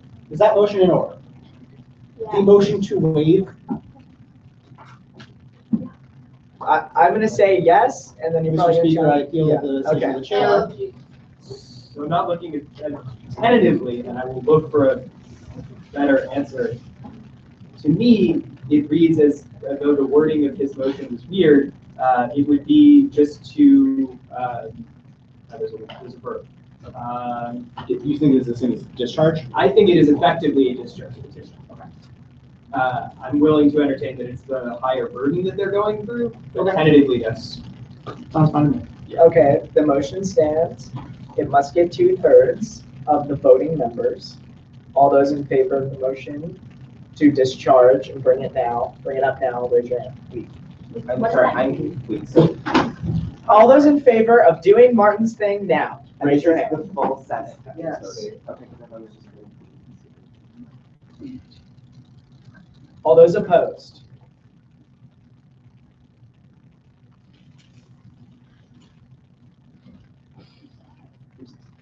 What was the vote right now? 5-2. Can you raise your hand again, the yeses? Yeah, the motion sustained. What was the vote? It was 75% in favor. What is the vote count? It was 6-2. 6-2. Mr. Stuker, would you like to vote?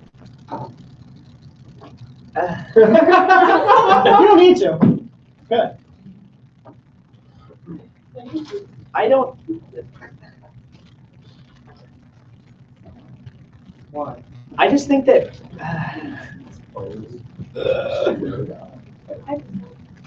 Okay, I mean, no, I'm not going to vote. I'm going to let the vote stand. But I do think that maybe a week would have given you more time to make your case. But I think that they're going to keep you around anyways, so it doesn't matter.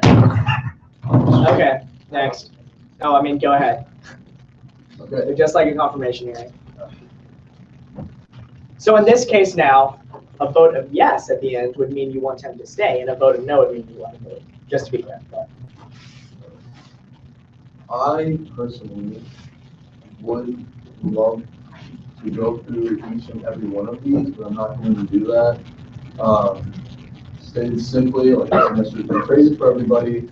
Obviously, for every single one of you, we have met the attendance policy, and I do apologize for having gone over the quota for absences.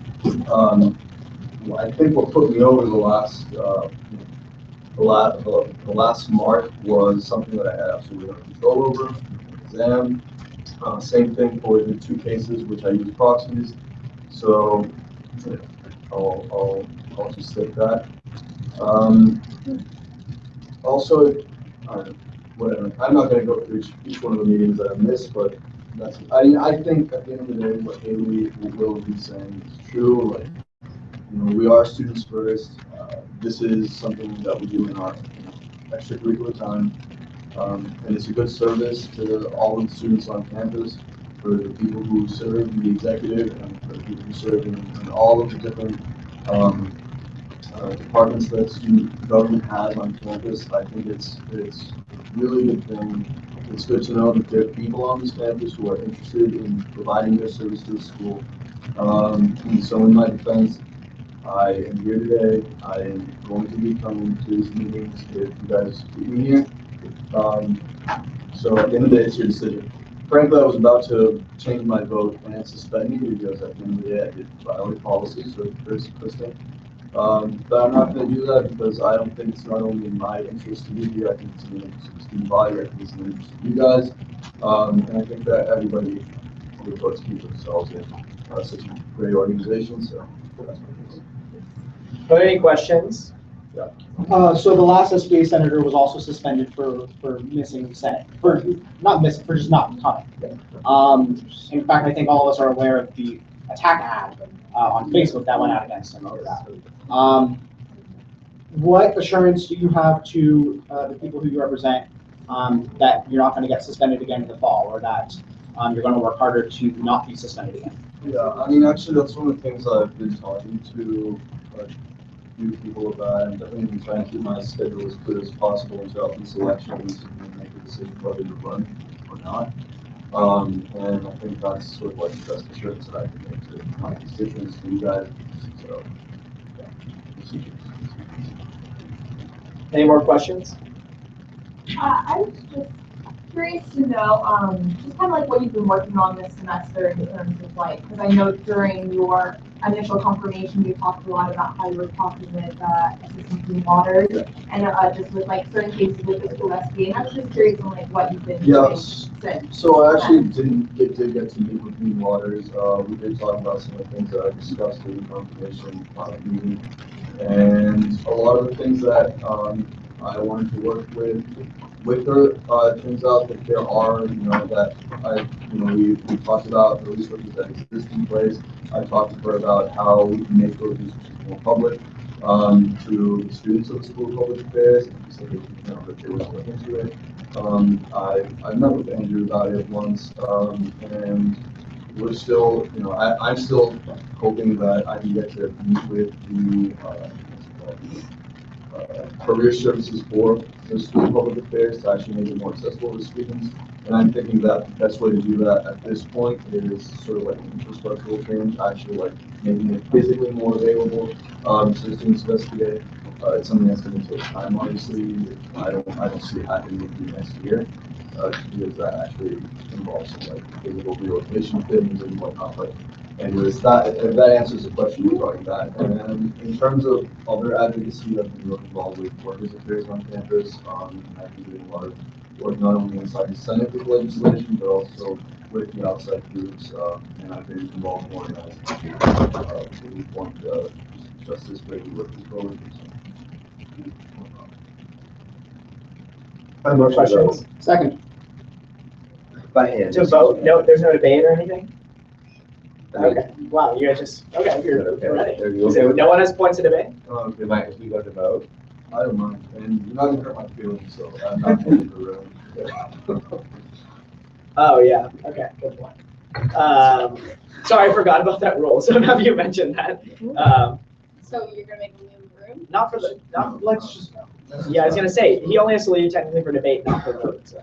Okay, all those in, okay, no one gave a preferred. Real quick. So you do want to do debate? No, I don't want to do that, I just want to mention one. I don't think you can do that. What? Just. Okay, I mean, I'm just, guys, there's rules, I don't Mr. know. Speaker, move to suspend the rule, or no, move to re-enter your presentation. I'll withdraw my motion. I'll withdraw my motion, you can speak.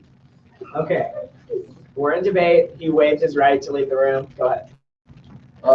So no, it's just a procedural thing real quick. I think we need, what, 2/3 in order for me to stay here, right? Because it's basically like a confirmation. Confirmations are only a simple majority. Suspension is majority, right? I have to check the bylaws, so I'll check that. I'm pretty sure that to lift it, can you check to see what lifting the suspension is, if it states the scrutiny? I'm pretty sure it's just simple majority. You already cleared 2/3 anyways, and It's on the Montana, bylaws, so. it'd have to be addressed in the rules of Wait, debate. do we even support you? Yeah, we suspended people that right now. That helps. Yeah, it does actually. True. So actually. Okay. So serious. Oh, God, we might not.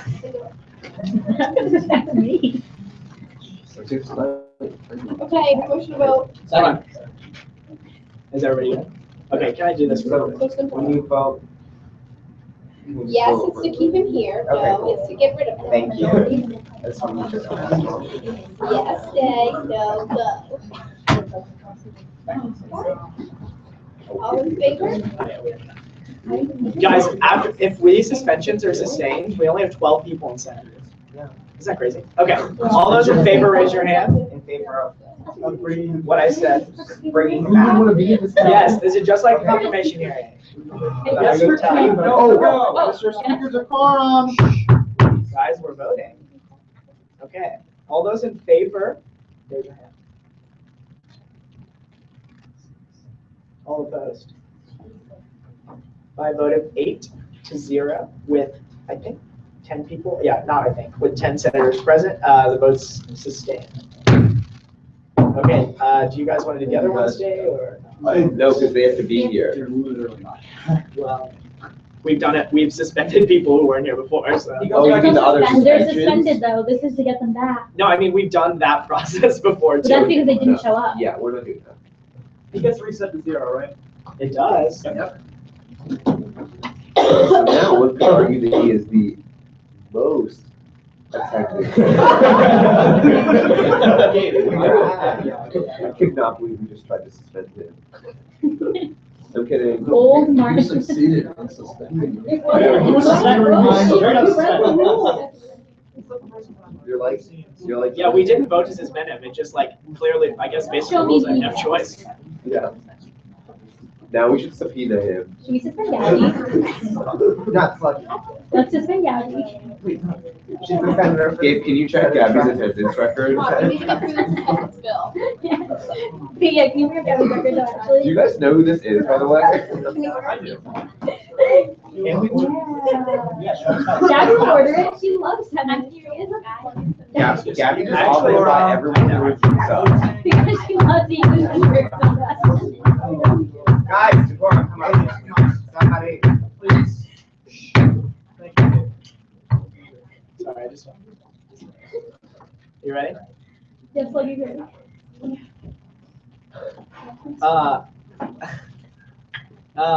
So I do have one more announcement I'm required, by law required to make. It's an opinion of the judicial board. not even an opinion, really just like a point of business, is that the new vice chair is someone who's in my email. I haven't checked it, but based on John's look, something tells me that the new vice chair is John. Yeah. Johnny. Nice enough. Wow, you did it. Okay, let's go. Let's keep it moving. Yep. Oh, don't I even, agree. Mr.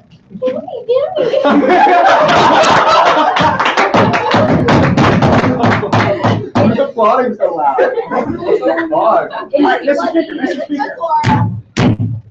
I believe we have someone who would wish to join this body for some reason.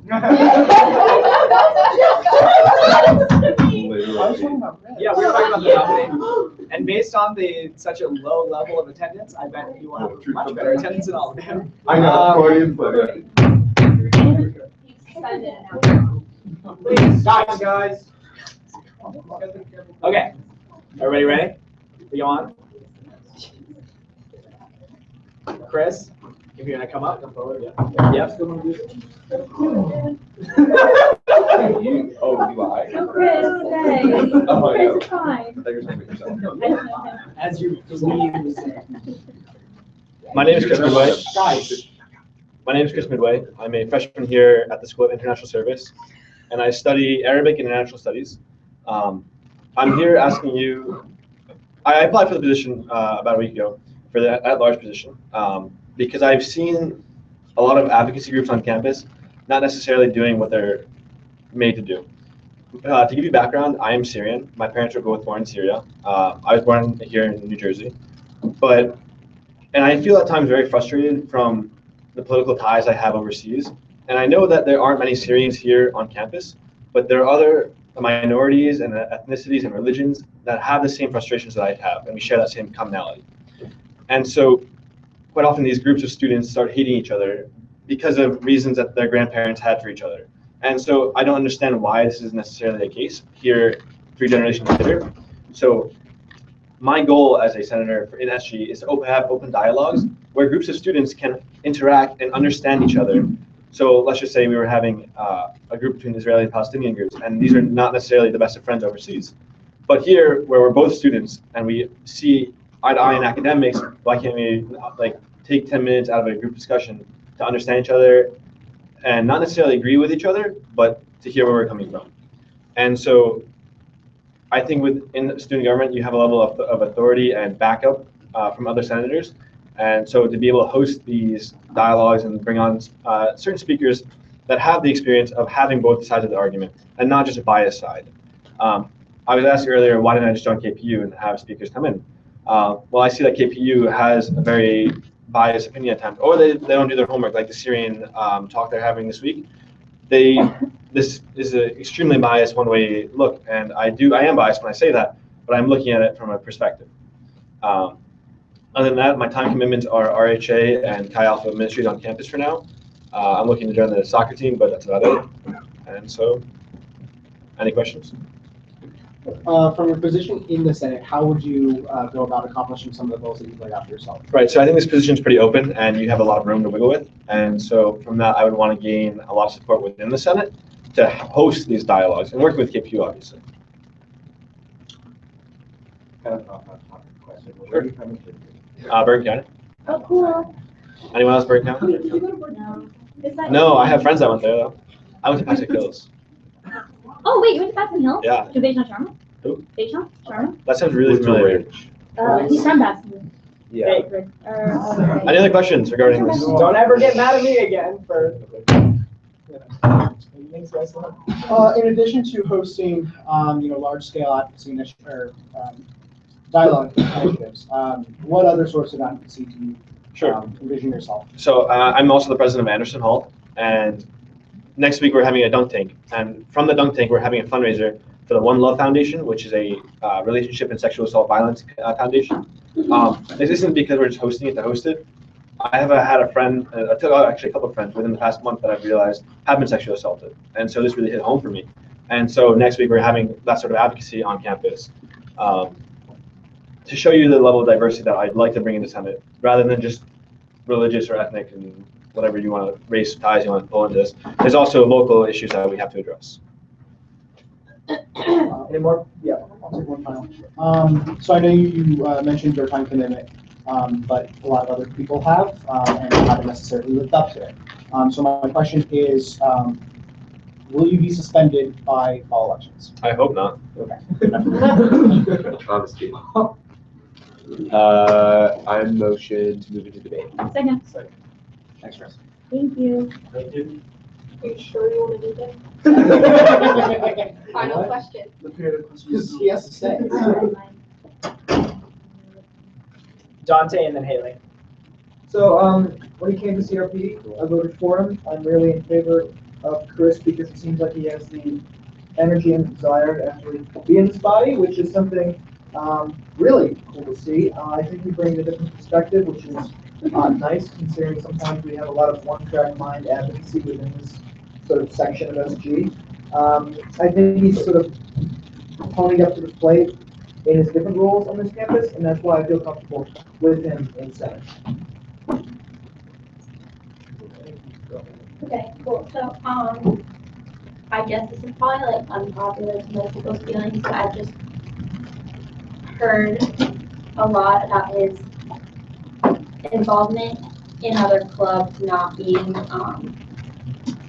like I just heard he doesn't really do his positions and is like not very actively participating in like the things that he does. And I just think, I know we're really lacking in senators right now, but we just need to get to the point where people right to the position, and I just like haven't heard that he holds things that he holds himself accountable and things we are being told. Did you work or do you want me to? Oh, let's do Sam and then Will and then Kevin. In response to that point, as president-elect of the Residence Hall Association, I've worked with Chris over the past year, and in his capacity as president of Anderson Hall, I think he's been very dedicated and passionate to the duties that he's required to do in that role. So I think, I'm not sure about the other clubs that he's participated in, but at least from an RHA standpoint, he's done more than what was required of him, and I think that'll carry over into the Senate. Yeah, I was just gonna say, and like, I love Haley, normally we agree, this is just one time when we don't totally agree. From my like limited insight of what I've seen him do with Anderson, he's pretty active, at least in the position of Anderson president. Like he mentioned this in CRP, I don't think he mentioned it in the Senate, but he is organizing a really big fundraiser for sexual assault prevention, and like, I've seen that shit being like shared on Facebook and everything. And so you're like, Haley's right, we should be cautious, making sure that we're not gonna pick someone who like flakes on us. But I think I'll like hedge my bet towards he'll probably be good side. I don't have a reason to vote no, but I'm a little concerned that joining this organization for programming reasons is not necessarily the best reason to join it. I understand that there's disagreement and that you can do a lot within this within the Senate, but I think I'm a little worried if the goal is to create dialogue. That's sitting here, we've been here for 2 hours now, and we're just now getting to business. I don't know if he might burn. I'm not going to be in the Senate in the fall, so I'm not. So we'll shave an hour off. So we'll shave an hour off our time. It's valuable time though. I like. No one's going to come to Senate anyway. So Kevin brings up an interesting point, and I sort of talked about this in CRP. Just because Chris has inclinations to look at programming doesn't mean he shouldn't be in the Senate. I know no one's saying that, but just my 2 cents here. I think if you're in Senate and you have a passion towards something that aligns with other departments in SG, you should go off and sort of explore that. I think this might actually encourage other senators, and definitely him, to go talk to Jack, to go talk to Sam, to go talk to Val, whoever the next KP director is, and try to coordinate a little bit.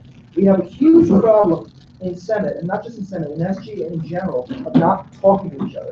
And I feel like having people within Senate sort of trying to create like a connection with the other members of this department, I think that's only a good thing. Cool. I motion to vote by hand. Second. All those in favor?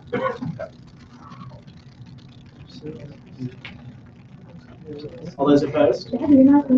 That was 0. How many passes? She does mouth more too. I'm gonna just apply right now. Gabby, Yeah. Gabby, let's wave this year piece. Gabby. Yeah. Gabby.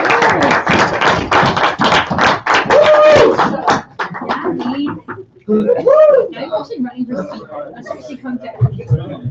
Yeah. Can you come up here and I'll swear? I'm serious. Gabby, are you excited to be speaker?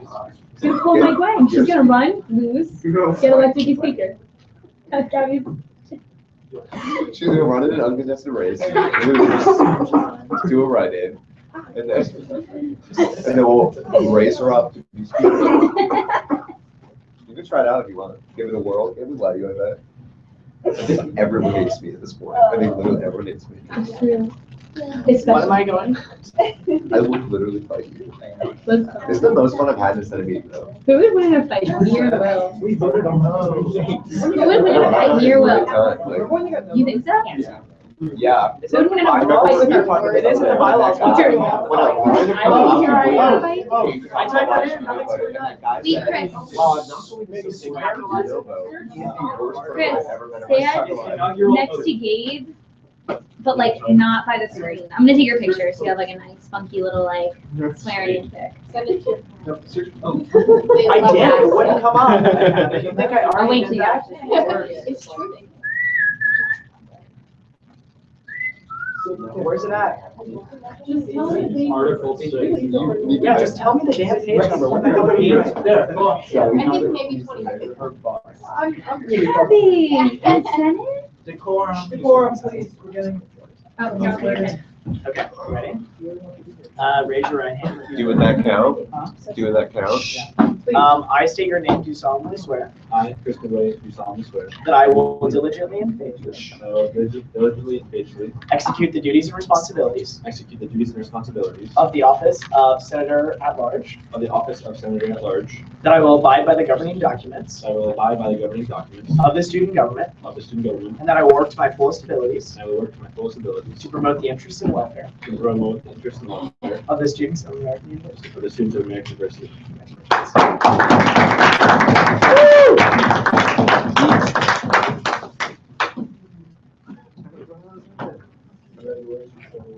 Bill 1516-028, a bill for the fairest and free selections. I'm sending to COA. Oh, Mr. Speaker. CRP. Thank you. I just like they're gonna have so much to do this week, but I know. Bill 1516-029, bill to amend the bylaws, CRP. Mr. Speaker, I'm going to move to refer that to. It has to go to, if it's bylaws, it has to go to CRP. It's supposed to. No, I'm pretty sure it says, It has to. what do you want to do? I want to send to finance. Oh. You'd have to, Why don't we you can't just invite suspend the members rules of of the finance to bylaws. come if they're like, I'll do a joint committee. I don't know. No. It's not worth the logistical whatever. Yeah. Fine. Okay, so it stays in CRP. Old business. Do you guys want to do the veto first or the veto second? Let's do Let's do it. the veto first. Okay, Bill 1516-025 was vetoed by the president. We have to review it. It doesn't get a presentation according to the rules of written form. It goes straight to debate. Oh, can I make the first point? There's absolutely no objection to that. Yeah, you can make the first point. Just I'm gonna doesn't- act like a presentation. Yeah. So before I begin, I actually want to say in all sincerity that I have, especially on this issue, a lot of respect for the way that President Gilthorpe handled it.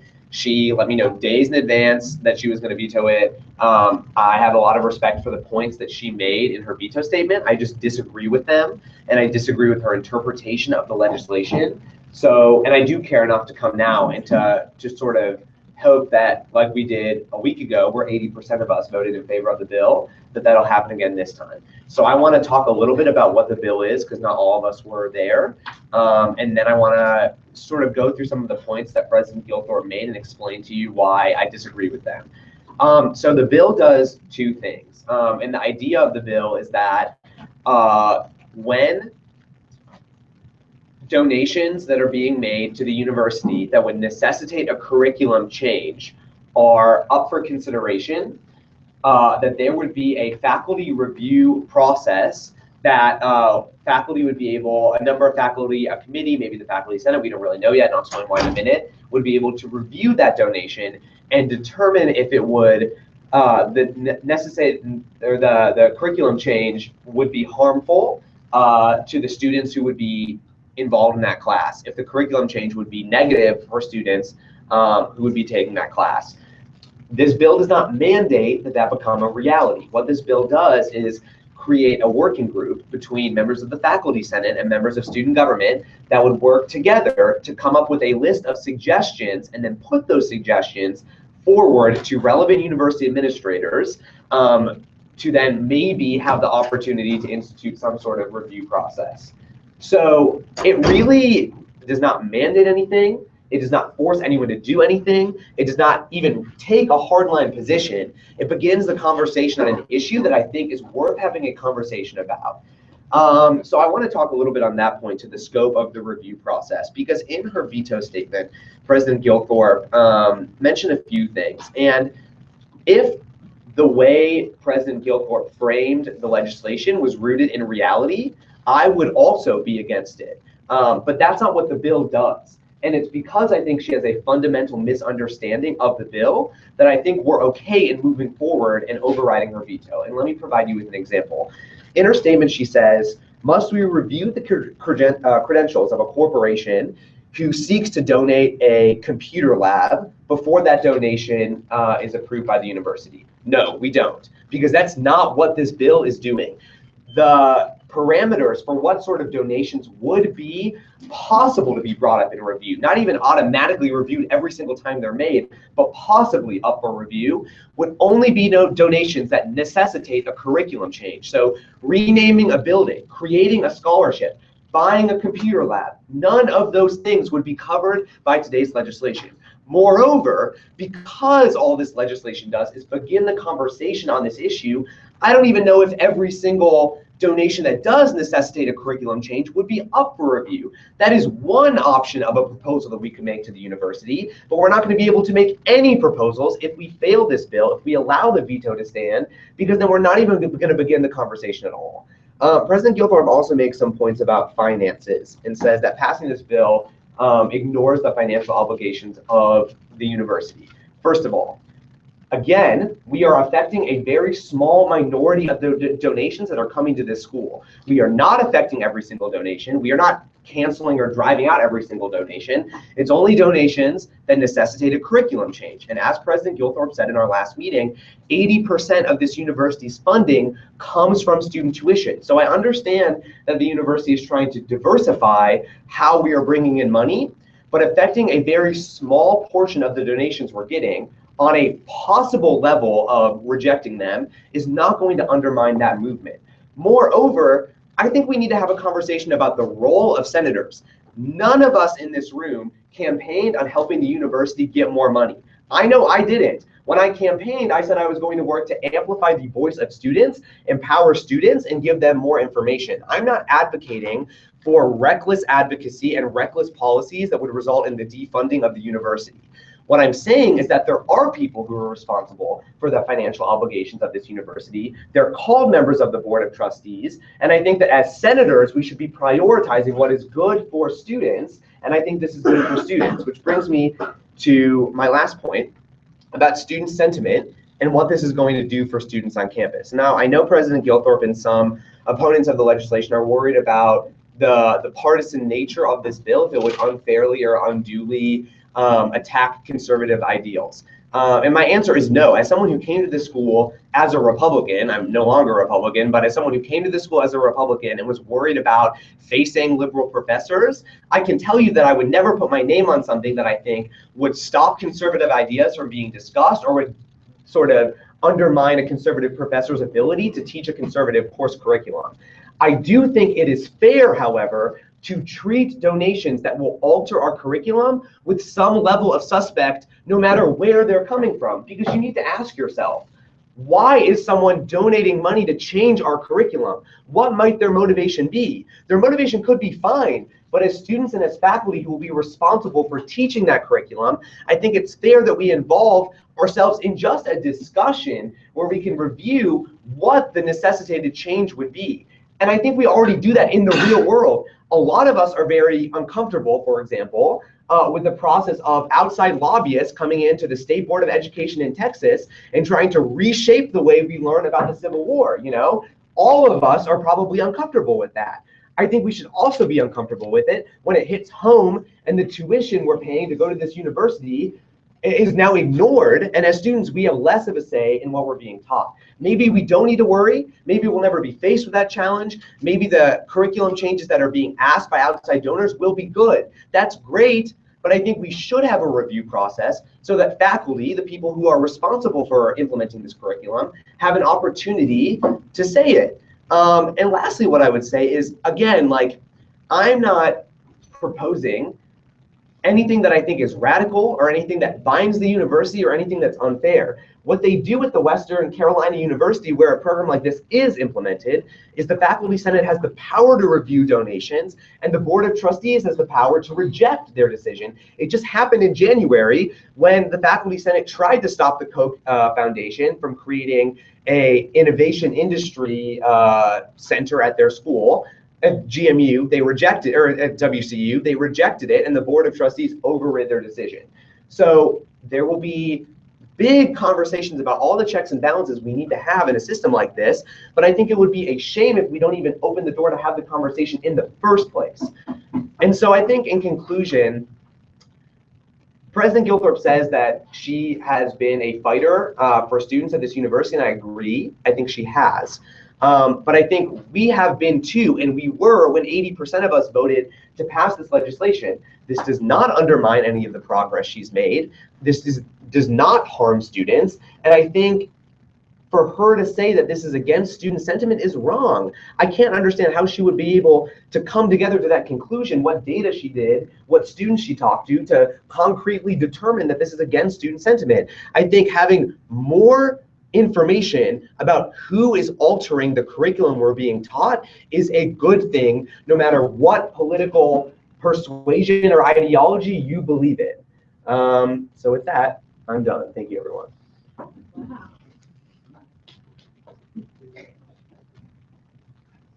Any more points of debate? Chris?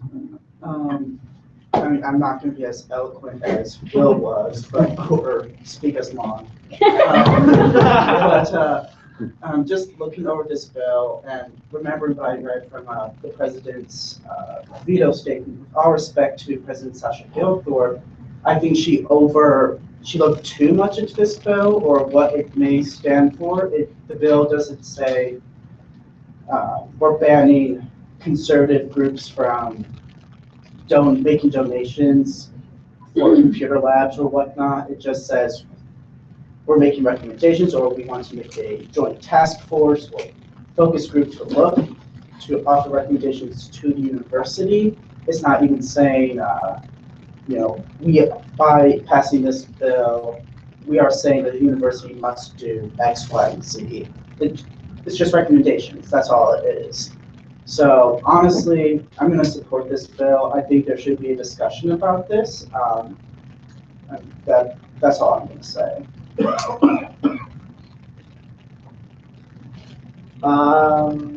can, I'm not a senator, so We'll do Shannon, Martin, then you.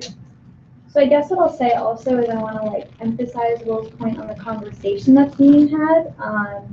I guess I find value in talking to faculty about how they feel about this as well. And I think this could be a really valuable experience for the people that are involved, as well as valuable to the university, because we'll eventually be making some recommendations that I think would be really great and beneficial. But I also think that the conversations that will be opened up and then the way that we're going to go about talking this will also not only help the university, but also kind of build a bridge between us and the faculty senate as well, because I feel like that I actually personally burned down that bridge when I passed legislation condemning them. But I think that this will be good in repairing that and open up some great dialogue between them and how they feel and how we feel. And I would also say that I know there was some concern as to the type of people that will join this, but I will say that the faculty senate was very, very critical of this as well, and they aren't just looking to get rid of like any donation ever. I think that like a lot of them are personally like they have a vested interest in receiving donations. So they don't want a policy that to be created that would like stop that from happening. This is just to open up a conversation and take a critical look at what our university is doing and how it will continue moving forward. And I think that is also important because we are starting with a different president, who like I think a lot is going to change. So I think to have policy put in place and like recommendations would be really beneficial. And So yeah, I'm a free speech nut, and I think that it's problematic to have the influence of, you know, third parties present on faculty. So, which is why I have a question for Will actually, and my only concern with this is why this task force is actually including students. I don't think students should be part of that conversation. I think faculty should have more autonomy, as much as autonomy as possible. And I think that it becomes problematic when you include students in that conversation. So I would make the recommendation, or I might do it myself to amend the operating clause to remove students from this workforce and having faculty itself be the advisory committee. You take faculty center, whatever faculty body be the advisory committee in terms of reviewing any sort of curriculum changes coming forth from. Could I respond briefly, Gabe? And I have a second question. Oh, 100%. If you have the actual, if you have the proportion of, binding donations to general donations. Yeah. As you mentioned it, I just don't recall the number. Do you mean donate? Like, what is the? How many donations that come in that necessitate a curriculum change? Yeah, and in proportion to. When I met with Engel, who's the chair of the faculty senate, said it was over 5% that necessitated a curriculum change. Some of that, and he said that there's a gray area that could bring it up to like 15 because sometimes they create like a new department or something. They'll like fund the creation of a major or a department or something. That's not necessarily curriculum building, but it might be teaching something that we didn't teach before. The answer to your other question is, so the review committee will have 0 students on it. That will only be faculty. The reason why we included students in the working group to draft suggestions was because the faculty senate thought it would be interesting to have student input in that process. So if a review process did move forward, there wouldn't be backlash for students if it was not satisfactory to what students wanted. At least they would be involved in the process. Okay, can the language in the bill be clarified then? Because that's not made clear in the second operating clause. It just says that student government assembly, joint student government, faculty senate led force task force to review. Yeah. So if that can just be made clear, because again, I am just advocating for more academic autonomy. Agreed. I'm gonna think about how to do that and I'll get back to you. Yeah. So next was Elizabeth. Hi friends, you both us in the speaking right because of that idea we're talking about academia. So first, I'm super against overturning this veto. As a person in an independent study whose research is externally funded by Google, have your opinions on them, like they do liberal stuff, they do conservative stuff, they do both. My research is funded by Google and it's also funded by AIR, which is a think tank that doesn't really lean one or the other. Because my independent study is based on curriculum and that funding drives my curriculum, basically my grants would be audited. So I'm not comfortable with that. I don't want my grants to be audited. I like them created as a research assistant. This school doesn't have an internal research funding, like institutional research funding. Most of our research funding for faculty comes from external sources. So while like Engel might have said 5 to 15% necessitated curriculum change, all of our grad students, our PhD students, and our undergrads that are research assistants or TAs, anytime they participate on a faculty research project, that's almost all externally funded, which is considered a curriculum change. So I think you're underestimating, I've often talked to Engel about this, but I think you're underestimating that number. This limits academic inquiry and scholarship, and I think pressure from SG and our liberal student body is a problem, and I don't think that faculty should be subjected to that. This could also affect faculty members' tenure review processes. So like if this information is brought up in tenure review processes, I think that faculty members who maybe not get tenure because we want a more liberal faculty or something like that. For example, like Daniel Lin, which is George Mason's super conservative econ PhD program. He's a fantastic professor. Like literally anyone you talk to loves him. He is not tenured. He doesn't have a real professor position. He's a professorial lecturer. He doesn't have a research position. He's not allowed to even apply for institutional funding. All of it comes externally if he does research. And because he went to GMU, he will never get liberal funding ever. Like he won't get middle funding. He will always get conservative funding from like Koch or Heritage or whatever like other funding problems. I think that's a huge problem, and that's also probably why he doesn't get a real faculty position. Additionally, like something you didn't even think about that I talked to Sasha about was this affects individual student internships because those internships are curriculum. So like for example, Logan Gilman, who you all like really tend to love, has an internship with Koch right now. That funding, he gets paid by Koch because he gets credit for that internship. They can technically audit that and like prevent a student from taking the internship. I think that's a huge thing you guys didn't consider, or like consider my research, which I really like. So I urge you to like not overturn this veto because it's really important to me as like a person that wants to be a professor, but also a person that gets external funding here. Dante and then Will. A lot of valid points have been made. I'm not going to change my mind from last week because I just have the bend on this. It's not going to change. No offense to you. Not going to buckle. But I just a quick question about your conversations with the faculty senate, Will. Yeah. And you can address this in another point. Mm-hmm. I guess I'll address it to the chair and someone can answer. Mm-hmm. But what is the faculty senate's real stance on this? Is this something where they're like, this is something we're interested in, this is a nice little question we have, this is a good dialogue? I'm just concerned because we've tried to involve ourselves with the faculty senate a lot. Yeah. And I'm just curious as to see like if this passes, would it actually be implemented by them? Yeah. So it's exactly what you just said, and I'll take this as like my response. But it's exactly what you said. They are interested. They are like intrigued in the idea, and the only reason why we're moving forward in the way that we are is because from the conversations we've had with Engel, we think there's enough interest to get enough members of the faculty, and then we narrowed it down to the faculty senate after our last meeting on board, just with the idea. In response to what you said, Elizabeth, what I would say is that nothing, the vast majority of what you talked about is not a necessitated curriculum change. Your research or Logan's research or Lynn's research, I don't think that was a part of what you're arguing.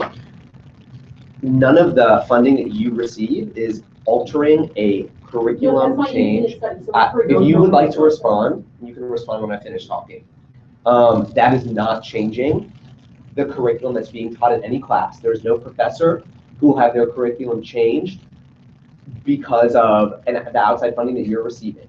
I am ecstatic that you receive outside funding for your research, and I would not do something that would jeopardize your ability or anyone else's ability to have their research funded. Moreover, even if I am a lying idiot and I'm wrong, luckily, this bill doesn't jeopardize your funding. What it does do is begin the conversation about how we can have some level of overview. It's not confusing, it's written in the bill, Elizabeth. Some level of overview, I'm not sure, some level of overview in the process for donations. And if you're so concerned, what I would say is join us on the working group and have your concerns heard so that when we have recommendations, they're going to be solid, researched, data-backed recommendations that have a wide array of feedback put into them. Yeah, since your name was mentioned, I'll let you, and then John, and then Devontae. So as far as my research goes, I have an independent study. I get 6 hours of credit for my research because I do 30 hours of research a week, which is equivalent to an internship. So it's on my transcript. Like I get credit for this class, I get a grade. The curriculum was developed by what Google asked us to write in this paper we're writing. Like that's a curriculum change. My curriculum was developed based off of external funding. I literally had to go to the faculty senate and propose this curriculum. So I don't know why you're shaking your head.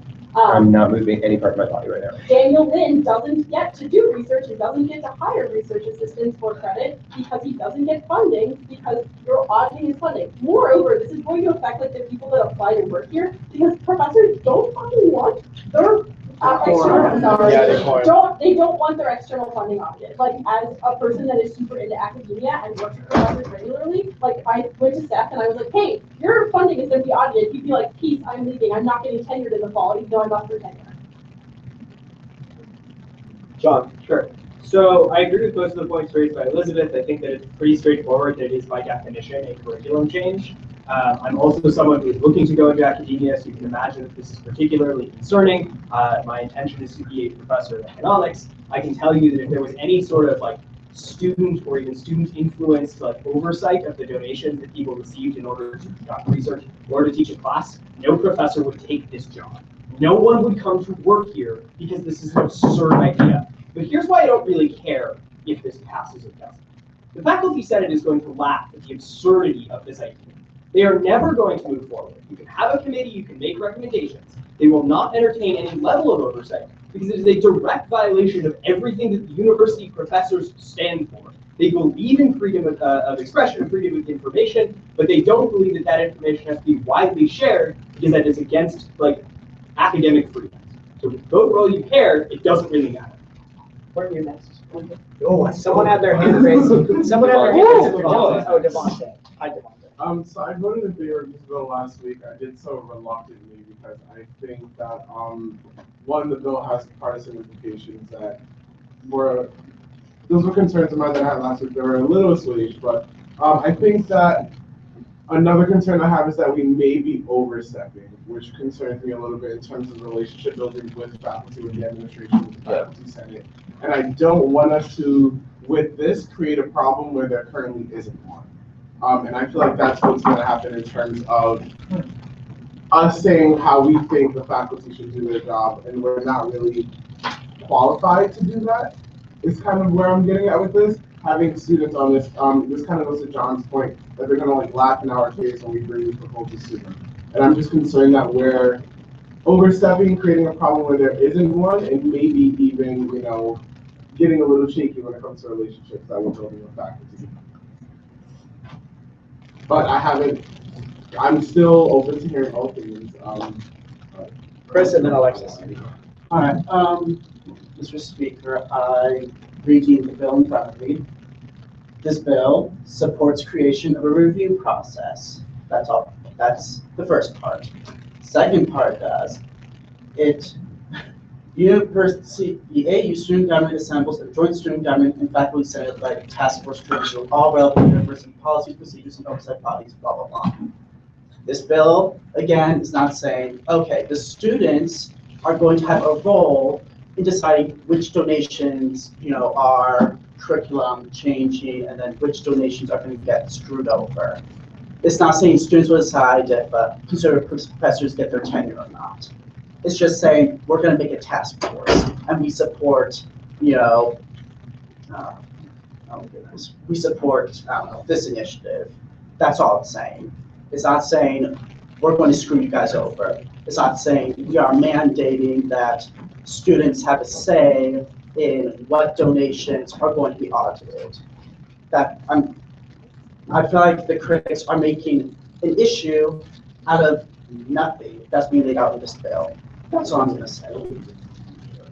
I wanted to. So Lex has the floor next. Oh, I'm sorry. Yeah. So I'm kind of torn here because I'm listening to all the. I don't know how I'm going to vote yet, but I'm listening to both sides here, and there was something I was going to say. I forget. I'm sorry. Go on. Okay. I don't remember what I was going to say. I have an amendment because I think the concerns of Martin and Devontae are warranted about overbearing student influence in this process. So the reason why I would like some level of student involvement is because the conversations that I've had with members of the faculty senate that are interested in this have all suggested something that would be collaborative between SG and the faculty senate, but I don't want to create the feeling that students are imposing in something that is not our area to impose upon, like academia or faculty. So maybe we could, the amendment I'm going to propose is assemble a joint, I guess I don't know where to put it, maybe Kevin can help me with the wording, but the intent of the amendment would be so that the student members are non-voting. So that they're able to offer input and ideas and sit in on meetings, but they cannot alter the outcome of a decision or the recommendations made with the vote. Do you want me to say the word? Yeah. At the end of the final sentence, or the final enacted clause, yeah, new sentence. All student members of this task force will be considered non-voting members and will only act. Sorry, it just. No, it's fine. Will be, yeah, that also works. Considered advisory non-voting members. And I think that encompasses what we're looking for. Is there a second? Second. I'm going to object to it. Okay, so we'll go to debate. So last week, when we talked about this, I cannot remember, it was Noah. Noah asked me, how could we make this process accountable? How could we make sure that SG, how the students are being held accountable, that this process isn't going wrong? Yeah. And I was the one who added in the joint student government and faculty senate task force. I think this takes away the accountability. I fear students going rogue. I fear faculty going rogue. I think this is a superficial change because I think that this task force is going to be made up by people who joined the Unquote My Campus initiative that's going on all around the country. This bill, I'm digressing. I don't think that this amendment changes the final result of the bill. So I encourage its failure. Any other debate? Beautifully written. It's well written. All I'm going to say is that oh, sorry, go ahead, Mark. Yeah. I think it is important, and I hold what I stated before. We should be giving faculty as much autonomy as possible in this process, which is already touchy, given the nuances that were brought up by Liz, which have to be taken into consideration because there is a lot of independent research that goes on, and it is part of the academic curriculum. That said, I still think that a review on behalf of the faculty senate is necessary, and I don't think that it leaves professors like Lynn or the other professor that was mentioned without a voice in the process, because the faculty senate is open to all forms of faculty members, to my knowledge, from associate professors to tenured professors to third form adjunct. Exactly. So the faculty senate still is a vehicle for all of these kinds of professors to actually be able to review and not have their curriculums that they've set up for their classes and their departments altered by a third party.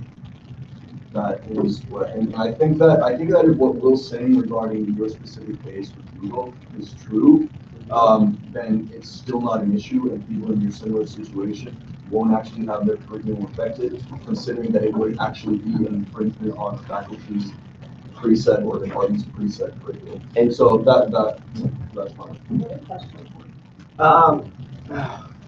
Okay, so.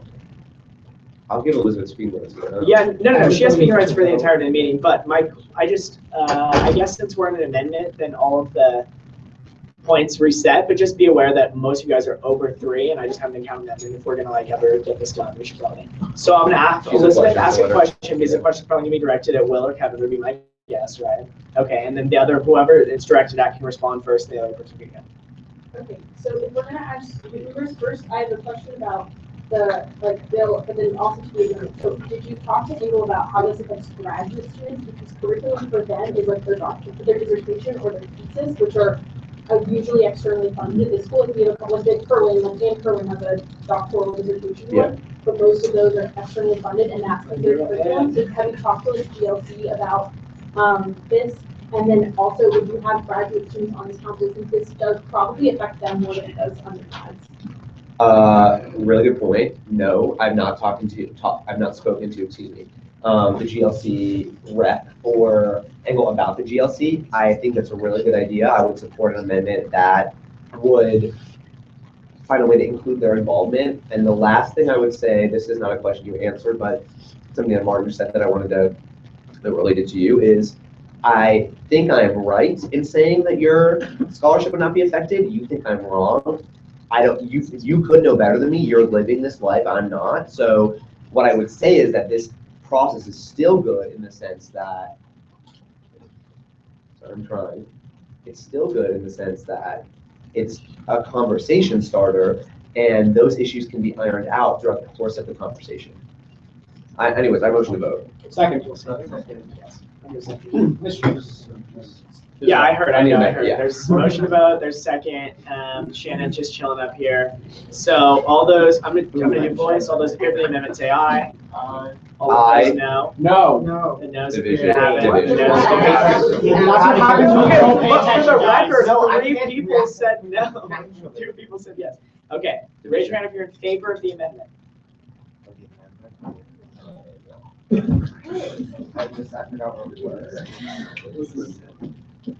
All opposed? By a vote of 8-3, the amendment passes. I do it? No. Mr. Speaker. We'll do one extra. Mr. Speaker, I think over the past week, we've been talking about this bill. I think opinions aren't likely to change at this point. And I think both sides have done a good count and are pretty sure of how the vote's going to go. So with that, I'm going to move to vote by roll. I second. Okay, I'm gonna do hands. Oh, he said roll. I love roll. I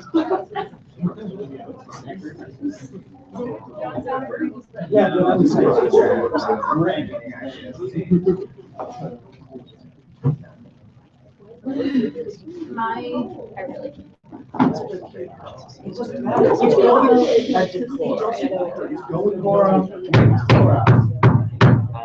Okay, so we have. Wait. Yeah. What is which way? Yes means the bill passes, no means it doesn't. Okay, but it's veto. Oh, yeah, exactly. So So yes yes to means to overturn the veto, no means to keep the veto. So, but yes vote is to overturn the veto, of which we need 2/3. A no vote means to sustain your veto. Okay. Got it? Valentina. No. Haley. Okay, and I'm actually going to do these. Shannon. Yes. Devonte. No. Dante. Nope. KML. No. Chris. Yes. Will. Yes. Alexis. I pass. Okay, you can do that. That's allowed. Yeah, you can pass, and then I ask for all of the people who didn't answer the first time at the end. That's how roll calls work. Okay, Sam. Yes. Okay, George is not present, guys. We're not gonna give him present. Okay, I'm just saying. Oh, yeah, Chris. Yes. Sorry, thank you for bringing that up. I'm gonna put you in green here. Thank you for showing up for work. Martin. Yes. Christina. Okay, now we're gonna go back through, and I have Alexis and Chris. I can go first. Yes. And Alexis. Yes.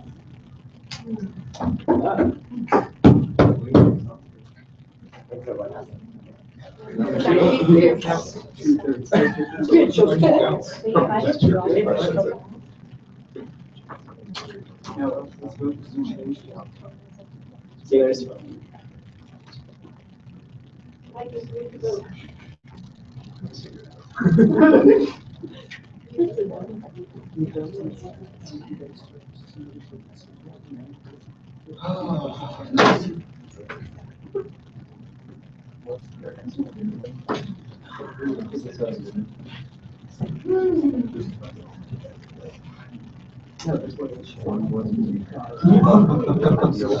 So actually, my vote wouldn't change the outcome. And so the legislation overrides the veto.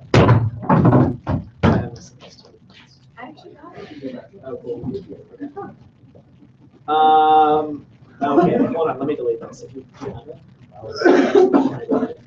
Are you kidding? What? Okay. We speak strategically. No, I mean, she was very passionate about this, so she came back during it. I was talking to her, she wanted to vote, she added, she was when she wanted to vote, she came. She's a June first, she added 3 months. Absolutely. I don't, if you want to shake her, I'll call her up right now. With Bill 15-16027, which was amended a little bit more in CRP. Kevin's the new. No, please. I'd rather die than listen to this debate again. Actually, it should be short, I hope. Yeah, leave. Yeah. Said you could leave. This is. Okay, cool, great. Have a good day. Bye. I just wanted to know.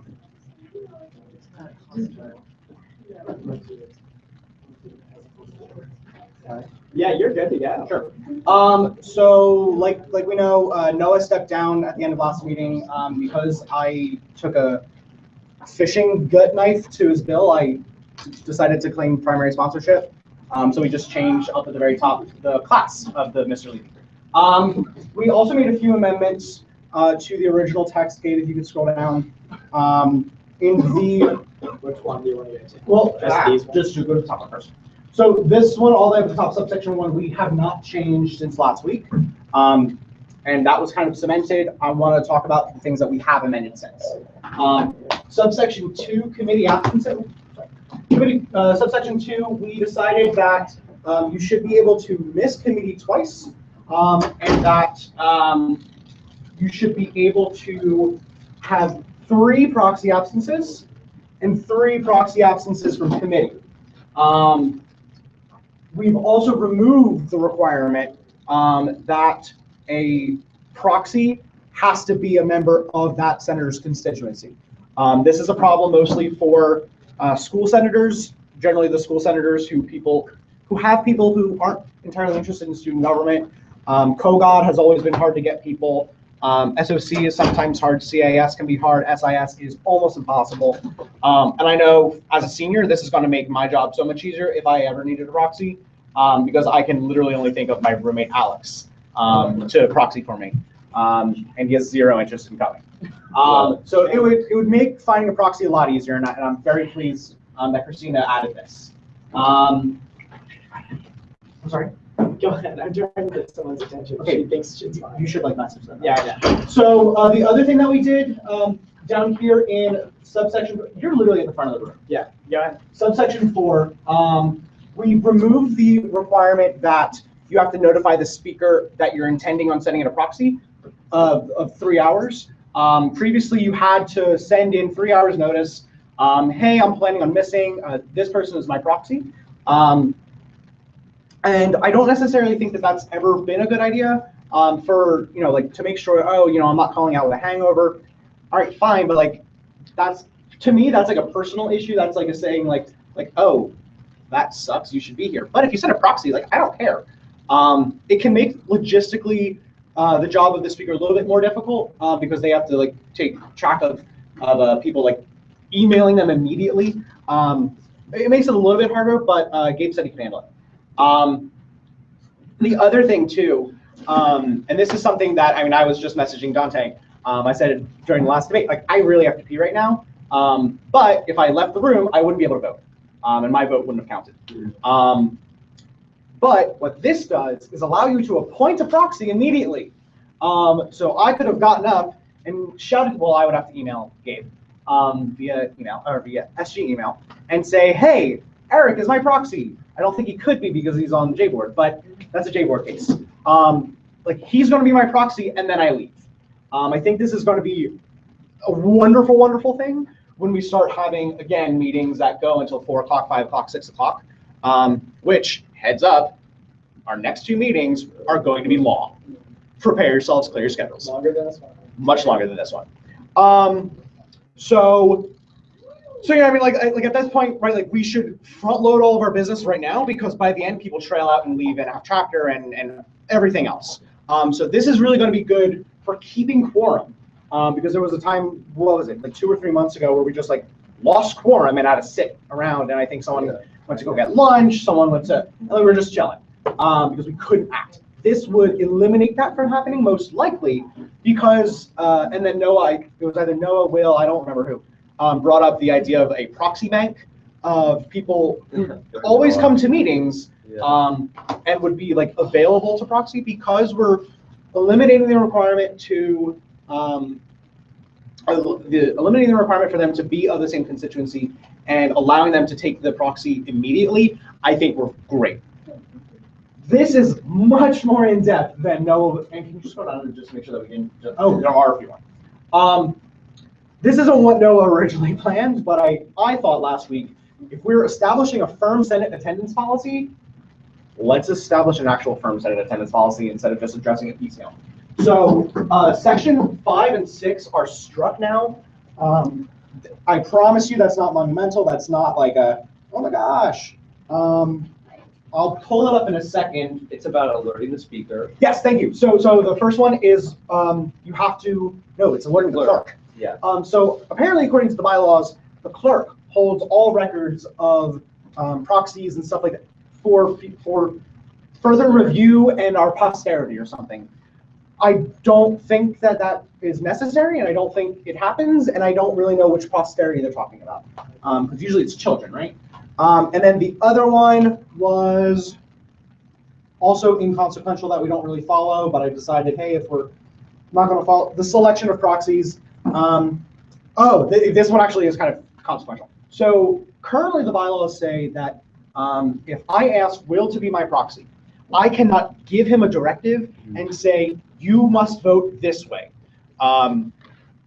So the bylaws prohibit that. In removing that line from the bylaws, in removing that line from the bylaws, I don't think that you gain the ability to give them a directive. It doesn't exist, and once you're in the Senate, like you don't have like a little KML whispering in your ear, vote this way or else. There's no ability for that to happen, and I think banning it does not allow it. That's obviously up for debate. You guys might disagree. And then this last thing, this we put in at the request of Gabe, is the absence point system. So right now, like this is what we do, but we've realized, oh wait, it's actually not in the bylaws. We're figuring out a lot of this. Yeah, we're figuring out when we have these comprehensive conversations. So it's important to sit down every now and then and review what we have. So what we have taken out, and this is very important, is the punishment, or rather the penalty, for a proxy absence. Right now, if you use a proxy absence for full Senate, you are dinged 0.5. And then it's a quarter in committees. And it's a quarter in committees because it's a full half if you don't go. I think that's ridiculous. I think if you've taken the time to find a proxy, and if your proxy has taken the time to sit here with us and has filled the chair and has voted however way they wanted to or whatever, I don't think someone should be penalized for doing the responsible thing and getting a proxy. And especially since we've put a cap on the proxies, so you can always use a proxy, but at a certain point it counts as an absence, and it'll start counting against you. I don't want to take up too much more time. I do want to make one amendment. So we decided that it shouldn't take effect until May 1st. I want to change it to take place until the swearing in of the 12th undergraduate Senate. I think changing attendance policies in the middle of the Senate would be a little complicated, at least for Gabe's. It does reset semester to semester, so that would mean that next semester the new attendance. So I think it would be great. Yeah, we can test it out. And it's a non-issue. That I have no problem with that. Are there any questions? Wow, that was. I just had a random thought that passed through my mind. Sure. Something that you can do in real Congress, at least in committee, is sign a proxy certificate and let another senator vote in your presence, so you could have a senator vote 3 times because someone had to run out, or I just didn't know if that was ever a thought. I mean, like my fraternity does that. Like no one ever decides to show up to chapter, but then like one person raised their hand and it counts for 5 votes, which is really, really frustrating to me, because I took the time out of my day to come. If it were if it were like, hey, Dante, I have to pee, like, I want to go this way, and then I run out and I'm back in 5 minutes, I would have less a problem as if this entire section of the room decided not to show up and give Val their votes for the day, and all of a sudden she is now the most powerful person in the room. Super Val. Because she has 6 votes, which is almost a supermajority. Or at the very least, it's enough to block a veto overturn. So I like it.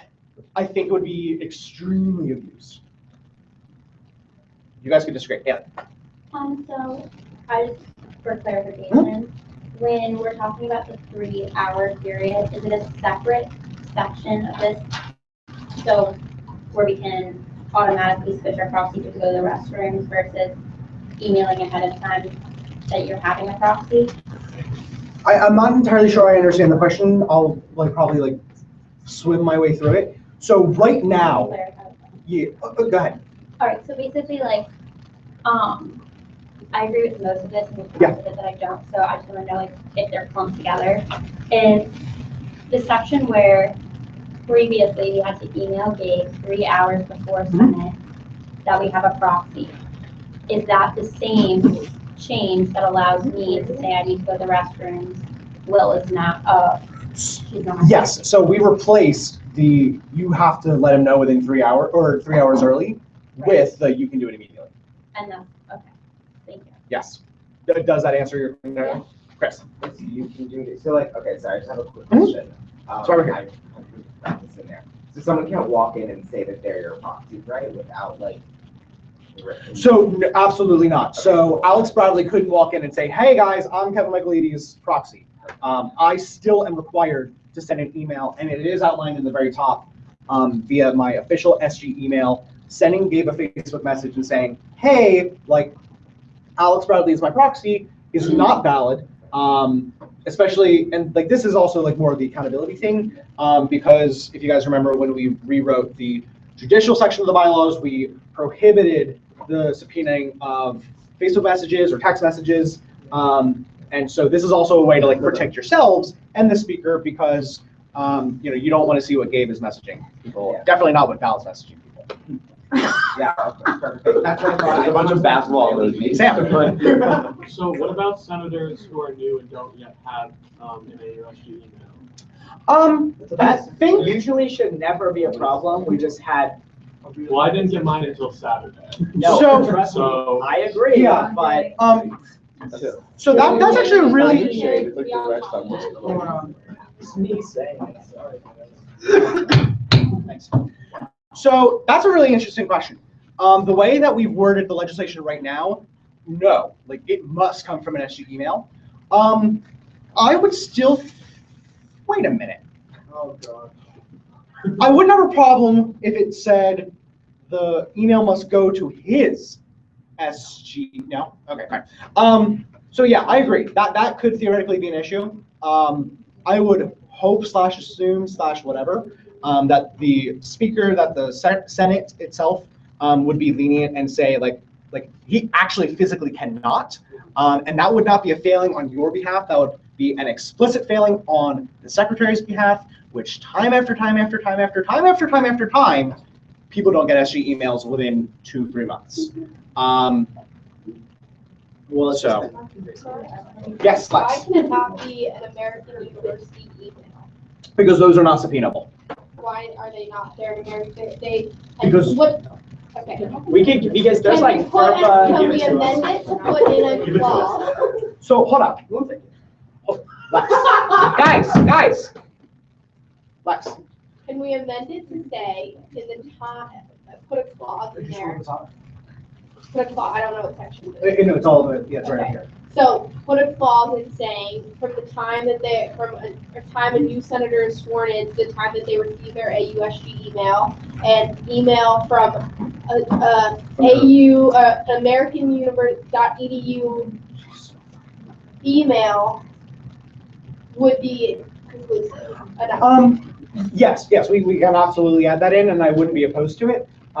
Eric has a little hesitancy about it. I would support the amendment. Friendly amendments aren't a thing, so we would still have to go through the normal process.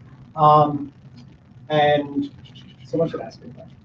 Oh, someone ask me a question? I think someone should ask me a question. I have a question. I have a question for Gabe. So I'm No, gonna say wait, it. first of all, this is really out of turn, now that I think about it, I'm sorry. Thank you. So Lex. I'm gonna make an amendment. I'm gonna make the amendment. So Lex, I would be supportive of that. I would be supportive of that amendment, and we could very easily write it. This, I think, would answer your question.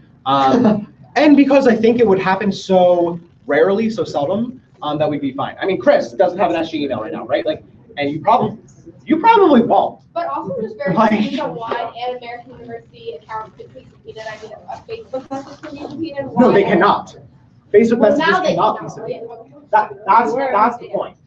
That's the point. All right, are there any other questions for the one person who's I'm paying making attention? the amendment. Hey. We're still in questioning. I said I was talking about you. Lex is paying attention, she's asking you a question. No. I said anyone else. Not like that. Yeah. Thank you. So, in regards to regular AU, Student American emails, Dante, can we talk about this during the amendment, when the amendment's made? Oh, because we're still in questioning. Oh, okay, I'm sorry, yes. I thought. But like, I'll totally like take, yeah, absolutely. I'm gonna make it. Are there any other questions about the bill entirely? Anything else? I would recommend that Dante gets to ask his question first. Are we in debate? Yes. Okay, so, I have a concern, and I think a lot of us do, in regards to who sees our emails. And we know going into this organization that AUSG provides us with an email. That's there for a reason, for official communications. Those emails are able to be seen by the secretary whenever the secretary wants to. Which is And kind of if- creepy in itself. Well, yes, but they're the chief communicators, yada, yada, yada, yada, yada. But I'm not comfortable, just in case I am like selecting the J-board here. They get access to my AU emails just because I sent one email to Gabe using my student.american edu address. I think it would be, first of all, the point that everyone's been making about like, what if someone doesn't get their email in time? I'm like 112% positive that's not going to be an issue next year. Because the next secretary is really neurotic and she won't do anything. Neurotic? Is it? I think it's fake. I don't know. Yeah, but I think the issue is like it won't always be the case the next year. Okay, but look, if you guys want to put like American. Can I make an amendment? 'Cause I think Mr. Speaker, Jakor, Mr. Speaker, point of order. There is an order to speak. I said neurotic. Yeah, Dante still has the floor. I am shocked that anyone wants to use their regular AU email after the nonsense we went through 2 months ago. Like, it is like odd to me. Why can't we just use the emails that we're given? Because it's easiest. No offense to anyone, just come on. I've had enough of this today. Like, let's just use what we have and not cause a kerfuffle. Before I make the amendment, I just kind of want to address that first and say that I think the easiest thing to do, I mean, if the J board, I understand where your concerns are coming from, and I wouldn't want to give over my American University emails either, because then I mean, it's like, it's class and personal and whatever. It could violate federal law. It could, okay. She's talking, please. Thank you. I'm saying that in the case that it does happen, which if you're 112% positive that it won't, if the clause will never be used, but I think that it's important for the bill to be timeless, that it has that clause in there just in case. And the J board has the option to subpoena from certain dates. So if I said I sent my proxy on Saturday, they can subpoena my emails from Friday to Sunday. And that's probably going to be like 3 emails, you know, or however it may be. Maybe that's the time you get all your work done, whatever it may be. But you have the option to subpoena within that amount of time. And actually, I don't even know if it would fall under the subpoena rule because they're only allowed to subpoena the AUSG emails. So yeah. I make the amendment. I make the amendment that we add a clause in there that says. I'll read it. After the first sentence of the second, yep, all attendance correspondence must be received and sent by official SG email, period. Here's the amendment. They're not really gonna listen, so just keep going. No, new senators. Sorry. new senators who do not yet have an SG email, or yeah, whatever we were saying, will be allowed, will be permitted, that's not better, will be permitted to use their their American University email until their SG email is created. Until, can we say until they have access to their? Yeah. Sure. Just because it's created. Until they have access. And then I think this is also maybe an amendment to the amendment. No, it's okay. Just no, because I still don't think that it would actually be an issue. But it doesn't hurt to have the extra sentence in there. Does that do what you want it to do? I'll second the motion. So now we're in debate on the amendment. Yeah. Just so we Any debate? Seeing none, we'll move to a vote. All in favor, say aye. Aye. Oh, you had a point? I did, yeah. On this amendment? Yeah. Okay, go ahead. I just want to say that. Mr. Speaker, point of order. It has been I know ruling for the past year that once voting begins, voting. Yeah, I know. Okay, well then we're going with it. All in favor, say aye. Aye. All opposed, no. Okay. Okay, Haley and then Eric. Yeah, so I agree with most of this. I just think there's a huge difference between time to step other for 5 minutes and want to appoint a proxy to I'm not going to be here the entire meeting and want to appoint a proxy. So I think that it should be a different wording or something, because I think that the 3-hour rule to like setting in your proxy is just holding ourselves accountable to the fact that this is something we thought about that the day before, like I'm not coming to Senate today and I recognize that that's an obligation of mine and I found someone and I'm telling you I'm not going, and having the ability to be like 5 minutes beforehand, wow, I have a lot of homework and I don't feel like going today, can you go for me to my friend? And so I think that we should have to report who our proxy is going to be in the same way we're supposed to be here and we're limited to the amount of proxies we should have. But I understand why we should be able to like leave the room for 10 minutes if necessary. So I don't know how that like wording would be, but I just think that they should be different aspects to this policy we're creating, so that I can say I need to go get a drink of water or something, but that if I'm not going to be here all the entire day, I need to give Dave a 3-hour notice is like nothing. Telling him the night before. Did you still want to make a comment? I mean, it's kind of moot at this point, but I'll say it anyway. You could get rid of that amendment and just say must be sent or received by an official SG email, because as long as it touches an SG email, you can see like the chain, exactly. Assuming that the speaker would reply, yes, I like recognize your proxy. You can see that little chain as long as it touches an SG email. Dante, then Kevin. Yeah. Sort of going back, I'm going to stand up. I want to be heard. Sort of going back to what Haley just said, I think the example of using the bathroom is a bad example, because I don't think anyone really needs a proxy when they're going to use the bathroom for a max of 10 minutes. I think the point of this is, like, if it's 4:45, you have chapter at 5, you can ask someone to come in and be your proxy. I know you don't, just like making it clear, because I feel like the bathroom analogy that has just sort of been like overtaking the conversation is being like thrown sort of like in the realm there. It's not an issue. I really do like, I was hesitant at first in CRP of like having this immediate proxy idea, but it makes sense now, because we have enough trouble keeping people going at like 6 o'clock in the afternoon, and especially when the next 2 meetings are coming up. Oh boy. Bear down for the long haul. Yeah, it really is. I'm just saying that, like, I feel like we should move forward on this because we're going in circles now, and I think we all understand changes are made and why they're being made. So, Mr. Speaker, I motion to vote. I can sit down.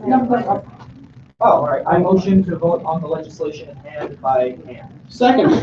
Any opposition? I oppose. I'd really like to make the change that I brought up. Okay, I withdraw.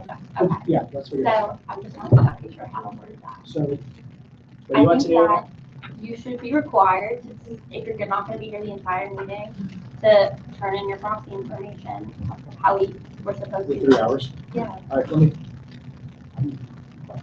Why 3 hours though?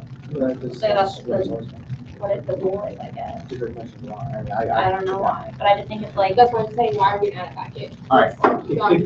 Well, let's make the amendment first. So that means subsection 4, proxy qualification. And literally all I'm going to do is add in what we amended out. So this is from this. All right before the last They can sentence. send me a Proxy. paper note according to this right now? Huh? They can send me a paper note according to this right now? I'm guessing you Let's make the amendment. Right before proxy absences, the sentence is, or well, get rid of, yeah, no, it actually is at the end of that sentence. I apologize. So delete the period, and we're going to in though need not necessarily receive it, though need not necessarily receive it. That's what I typed. I know. Comma, at least 3, and then that's a lot. 3 hours before the meeting, at which the proxy will serve. Does this cover all proxies now though? Because she only wants to cover when they're missing the entire meeting. Well, no, his question is. No. This does what you're thinking. His question is, do you want people who proxy at committees to tell the chair 3 hours prior? And then does this also cover the immediate proxies? No, that it we doesn't wanted cover for the like immediate proxy. Chapters and stuff. Oh, No. yeah, forgot, left that part out. See, I don't, that's gonna get really. Right before the period at serve, if the proxy is to serve for an entire meeting. And then are we only, and then do you want committee or full Senate? Because this would be a great place to put for an entire full Senate meeting. I don't. Do you want full Senate or just committee? Senate. Not committees too? Okay, I just that's, we have to write that in, so. So from though. Okay. Do you think this covers all bases? I believe it does everything that Kelly wishes. So now we're gonna debate it. Mr. Speaker, I don't believe there's been a second. Oh, yeah, is there a second? Oh, shit. Wait, no? Really? You didn't even look at it before you? Motion about my hands. Yeah, I'm. Just go and do it. That's okay.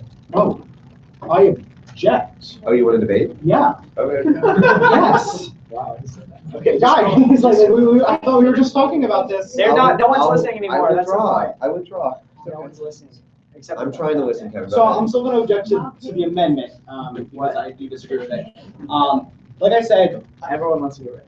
I do think that it is important that people be able to say, like, hey, unfortunately something just came up. Or if it's 2 hours and 59 minutes before a Senate meeting and you email Gabe, sorry, it still doesn't count. Like, you tried, you woke up early, you woke up at 10, which is not early, but you woke up at 10 to send this email, but you didn't hit send until 10:01. Your proxy doesn't count. Which is not 9:01. Your proxy doesn't count. 9 o'clock. There we go. 9 o'clock. One time, Valentina. Was it you who like had to send the email in the last 30 seconds? Gabe, I've asked you multiple times during this meeting. Do you just want Will to chair the rest of the meeting? No, I want to be able to Okay, speak when I'm recognized. Thank you. One less vote. Do it. Okay, again, we talked about this. I really think that it is important that someone be able to name a proxy whenever they want. I don't think that we should penalize someone who has taken the time to find a proxy and then for the proxy to show up. And this is what happens all the time. Proxies show up and they're committed. They've cleared their calendar to be here. They sit down and the speaker has to tell them, sorry, I didn't get the person's notification time. And you don't count. Well, that person just wasted their afternoon. They probably wasted 20 minutes because we don't get started until 20 minutes later, regardless of whether or not they went to committee. I definitely don't think that we should discriminate between full meetings and immediate meetings. Definitely not immediate meetings, so I am happy that it doesn't say that, or immediate proxy. But I disagree with this amendment. It doesn't count, but I don't consider it a friendly amendment. And I urge its that. Any other debate? Yeah, I just think, like, I'll just reiterate, I just think that you are the advocate for holding everyone accountable all the time and wants to spend every money, and I think, like, it's just important that you hold yourself accountable, and, like, I think 3 hours is a lot of time to know if you are coming or not coming. Like, when I wake up on Sunday morning, I know if I'm coming.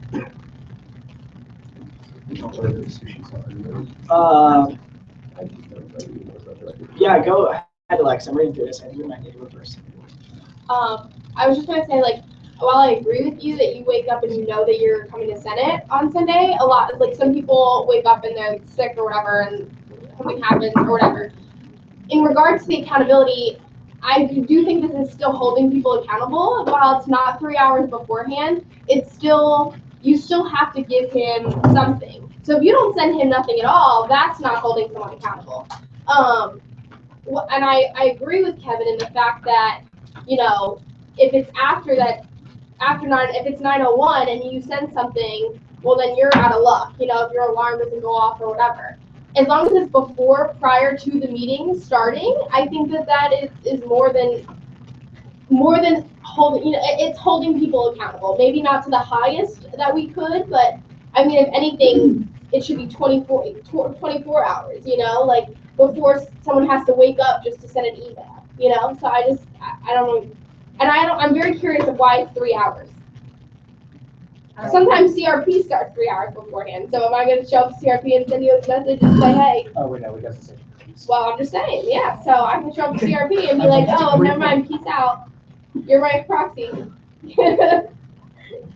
Just saying. I have a quick question. Oh, sorry. I was just gonna If I support this amendment, does that mean that if I was in a fraternity and needed to leave and wanted to get someone to be my proxy? Oh, okay. It's only affecting full absences if you plan on missing the entire meeting. Oh. Okay. Okay. I move to vote by hand on the amendment. All those in favor of the amendment say, raise your hand. All those opposed? Yeah.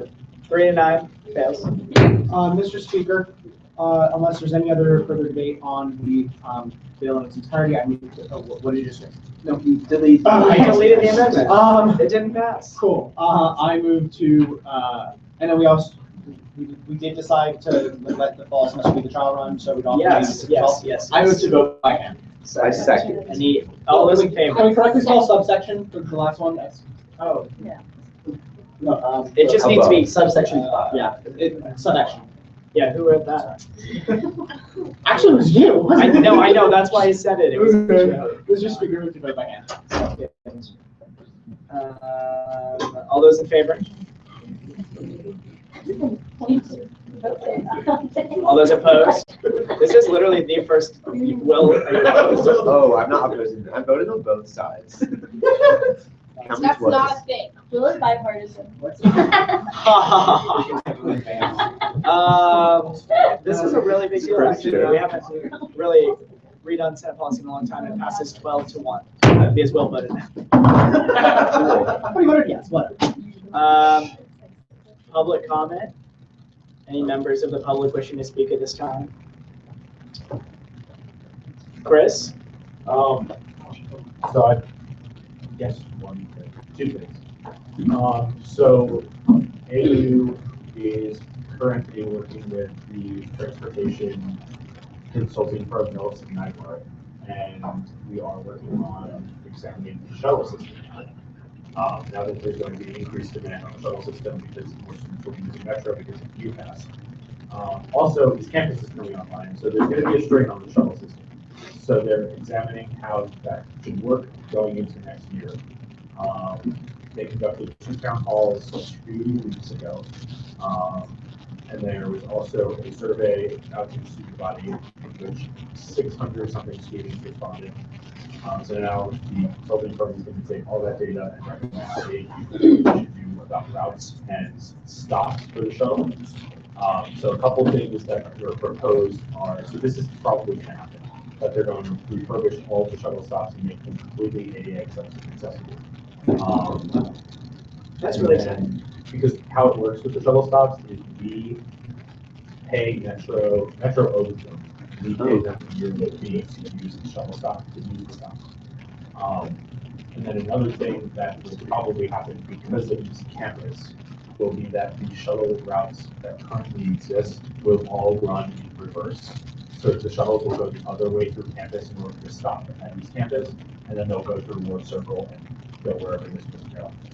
There have been a number of other proposals for new shuttle routes. Some that were proposed were like a New Mexico residential route, one that stopped at the Merck. So those are all under consideration. And Spring Valley will also be coming online. So another shuttle route that probably will happen will be a route that runs strictly between campus and Spring Valley. At strategic times for start and end of class. Because as we know, the passing time between classes will also be increasing to accommodate Spring Valley. We are finalizing contract negotiations with Metro for the UPass, and we should have a contract signed within the next week. And from that point, we're going to be working with OIT and Metro's IT department to facilitate the transfer of student records for the UPass.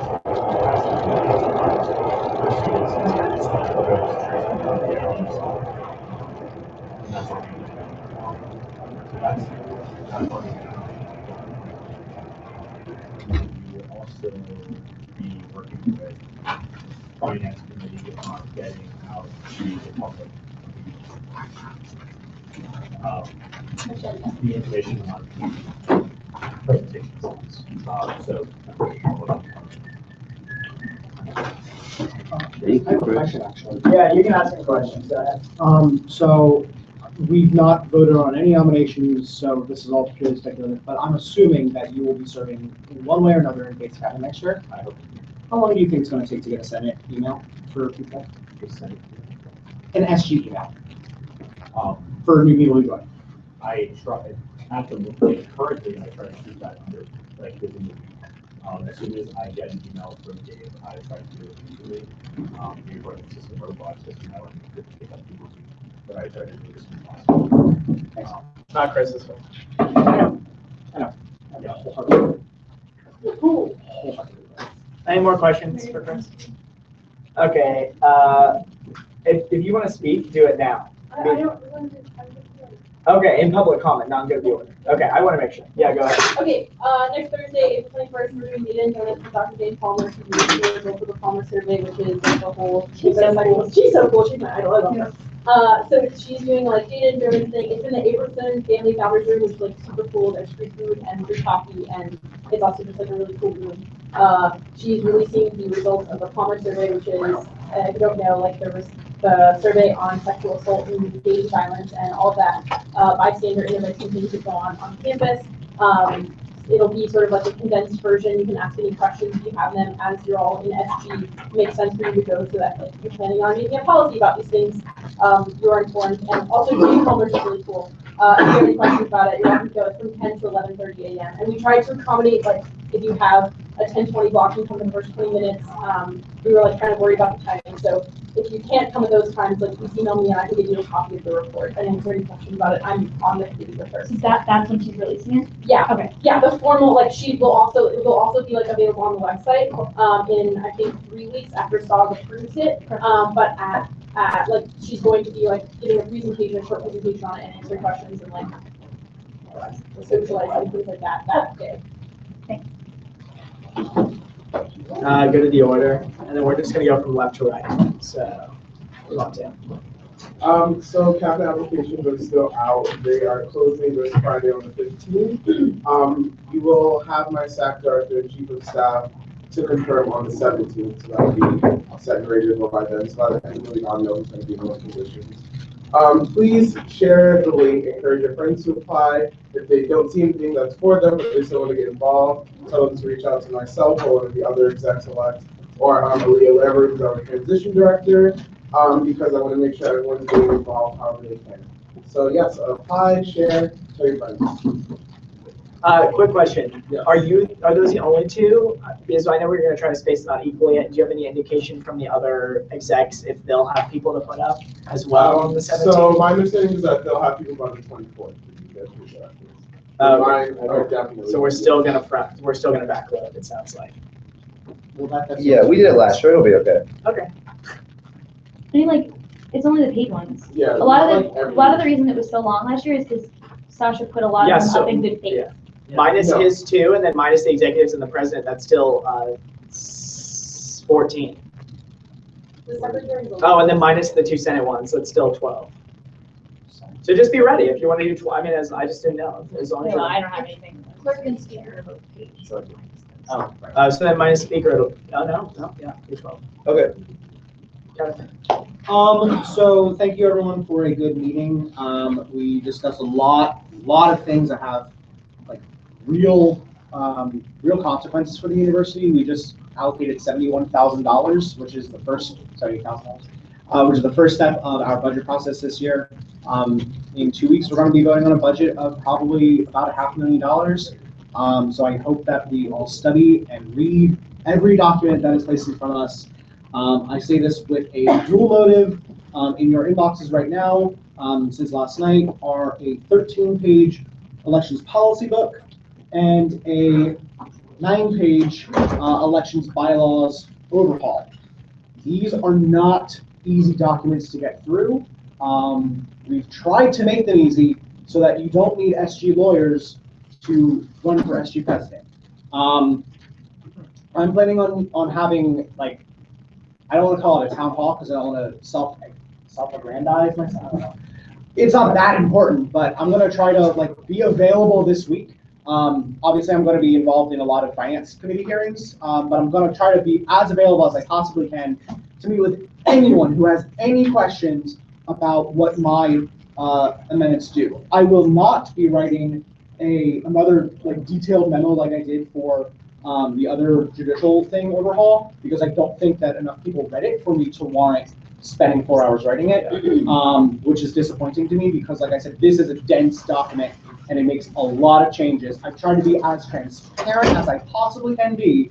I have track changes. I've sent the Google Doc, which has, I think, 3 entire days of my comments because I've revisited this with 5 different people at this point. It has Eric's comments, it has John's comments, Noah's comments, Jamie's comments, not John's, John hasn't commented.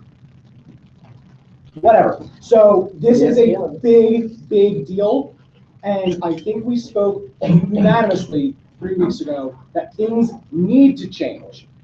You don't need to agree with all of my changes. Some are me just being idealistic and nuts. Others are probably really, really, really, really good policy. Please read it, please. Or just like sit in the back and like don't ask the questions, but like let it pass. I'd rather you like not get in the way because you don't understand it. Ask me, please. I want you to understand it. I'm graduating. I don't care about elections in the future. I want to leave a good mark. Thank you. I think it's worth it. Yeah. Dante, you're worth it. Thank you. Hashtag worth it. Okie doke. So first of all, I'd like to thank you all for tolerating me with my legislation on condoms. It's been a lot, and I'm really trying to do this for the campus, and it's been a struggle. If you have any questions, let me know. Secondly, I'd like to welcome Chris to this organization. It is a stressful one. It is a tense one, but you'll have a lot of fun, trust me. On that note, I don't know, I sensed a tone today in the room. No one in particular, but there was definitely sort of a aggressive, hostile tone towards each other, towards Gabe, towards Kevin. And I just think that we're in an organization to try to make this university better.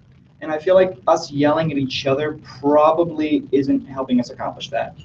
And like, I feel like there were a lot of amendments made today that some people weren't listening to just because they didn't like people. Like Haley's amendment today, there were like half the room was like not paying attention, even though it was like a pertinent thing she brought up. And a lot of the amendments Kevin makes, I know for a fact a lot of us don't pay attention to just because he does it so much. It doesn't mean he doesn't believe in the organization.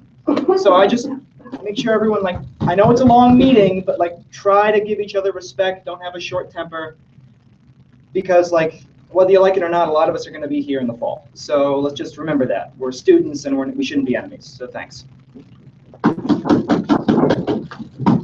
Well, I just wanted to remind everyone that by sometime this evening, you'll have an email in your inbox about the schedule and the hearing process for the budget cycle this year. If anyone is interested in being involved at all, if you think we could be doing something better, if you have interesting ideas, let us know. I would love for as many people as involved, or as many people as possible to be involved. The members of the committee are myself, Chris, KML, Devontae, Valentina, Shannon, and Haley. So if anyone, you want to reach out to any of us, anything you want, let us know. Or if you have pitches, let us know. Okay, I'm done talking. Happy Sunday, everyone. So I just want to reiterate two people's points. Devontae, if you don't encourage your friends to apply, at least encourage yourself to share. You never know how many people might be on Facebook. Whenever I share the Join HD thing, I'm probably hitting the same people I'm friends with. So I would really appreciate it if you just took a second and I don't know. I remember when I joined this organization, I was super excited and I want other cool people to have that experience as well. So share. Congratulations, Chris. You are now a part. You don't need to do the join AUHD.org/join. You're here. And then I also want to reiterate Dante's point, which is, let's, I know we're going to have exceptionally long meetings the next two meetings, which sucks, but at the same time. We can bring snacks. Yeah, and we can just cuddle, it'll be fun. Let's all hang. Head of HR, the new head of HR. So it'll be a good meeting, if we come in with a positive attitude and food. So just want to reiterate that, especially going into the next two. I hope you all have a good week. If any of you want to meet with me about comptroller things, feel free to. Transition is cool and going really well, I think. So yeah, thanks.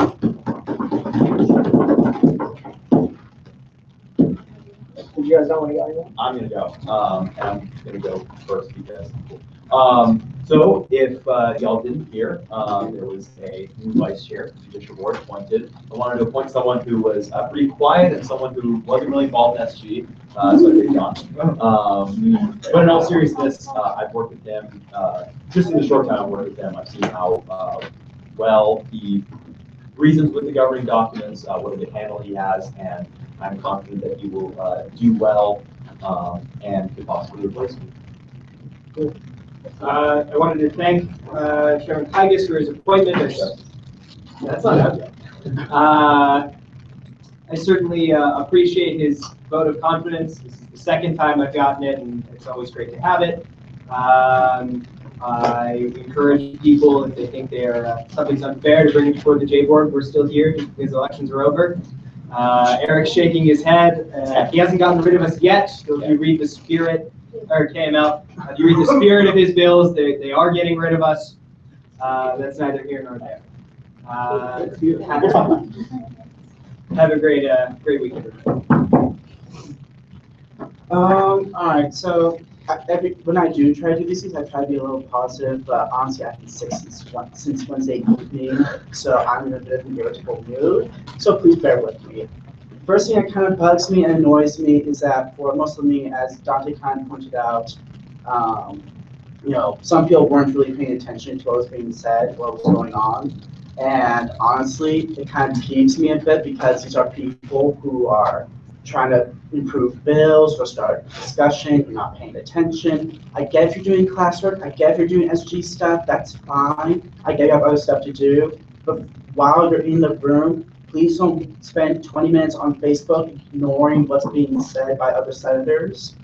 And also, I get that during certain debates, we have arguments, emotions run high. I don't like it when someone calls me and 9 other people an asshole based on the way how we vote. You know who you are. First of all, it's not just decorum. It's just a matter of respect. It's a matter of, you'll know who the hell I am, probably. You probably have not interacted with me, or maybe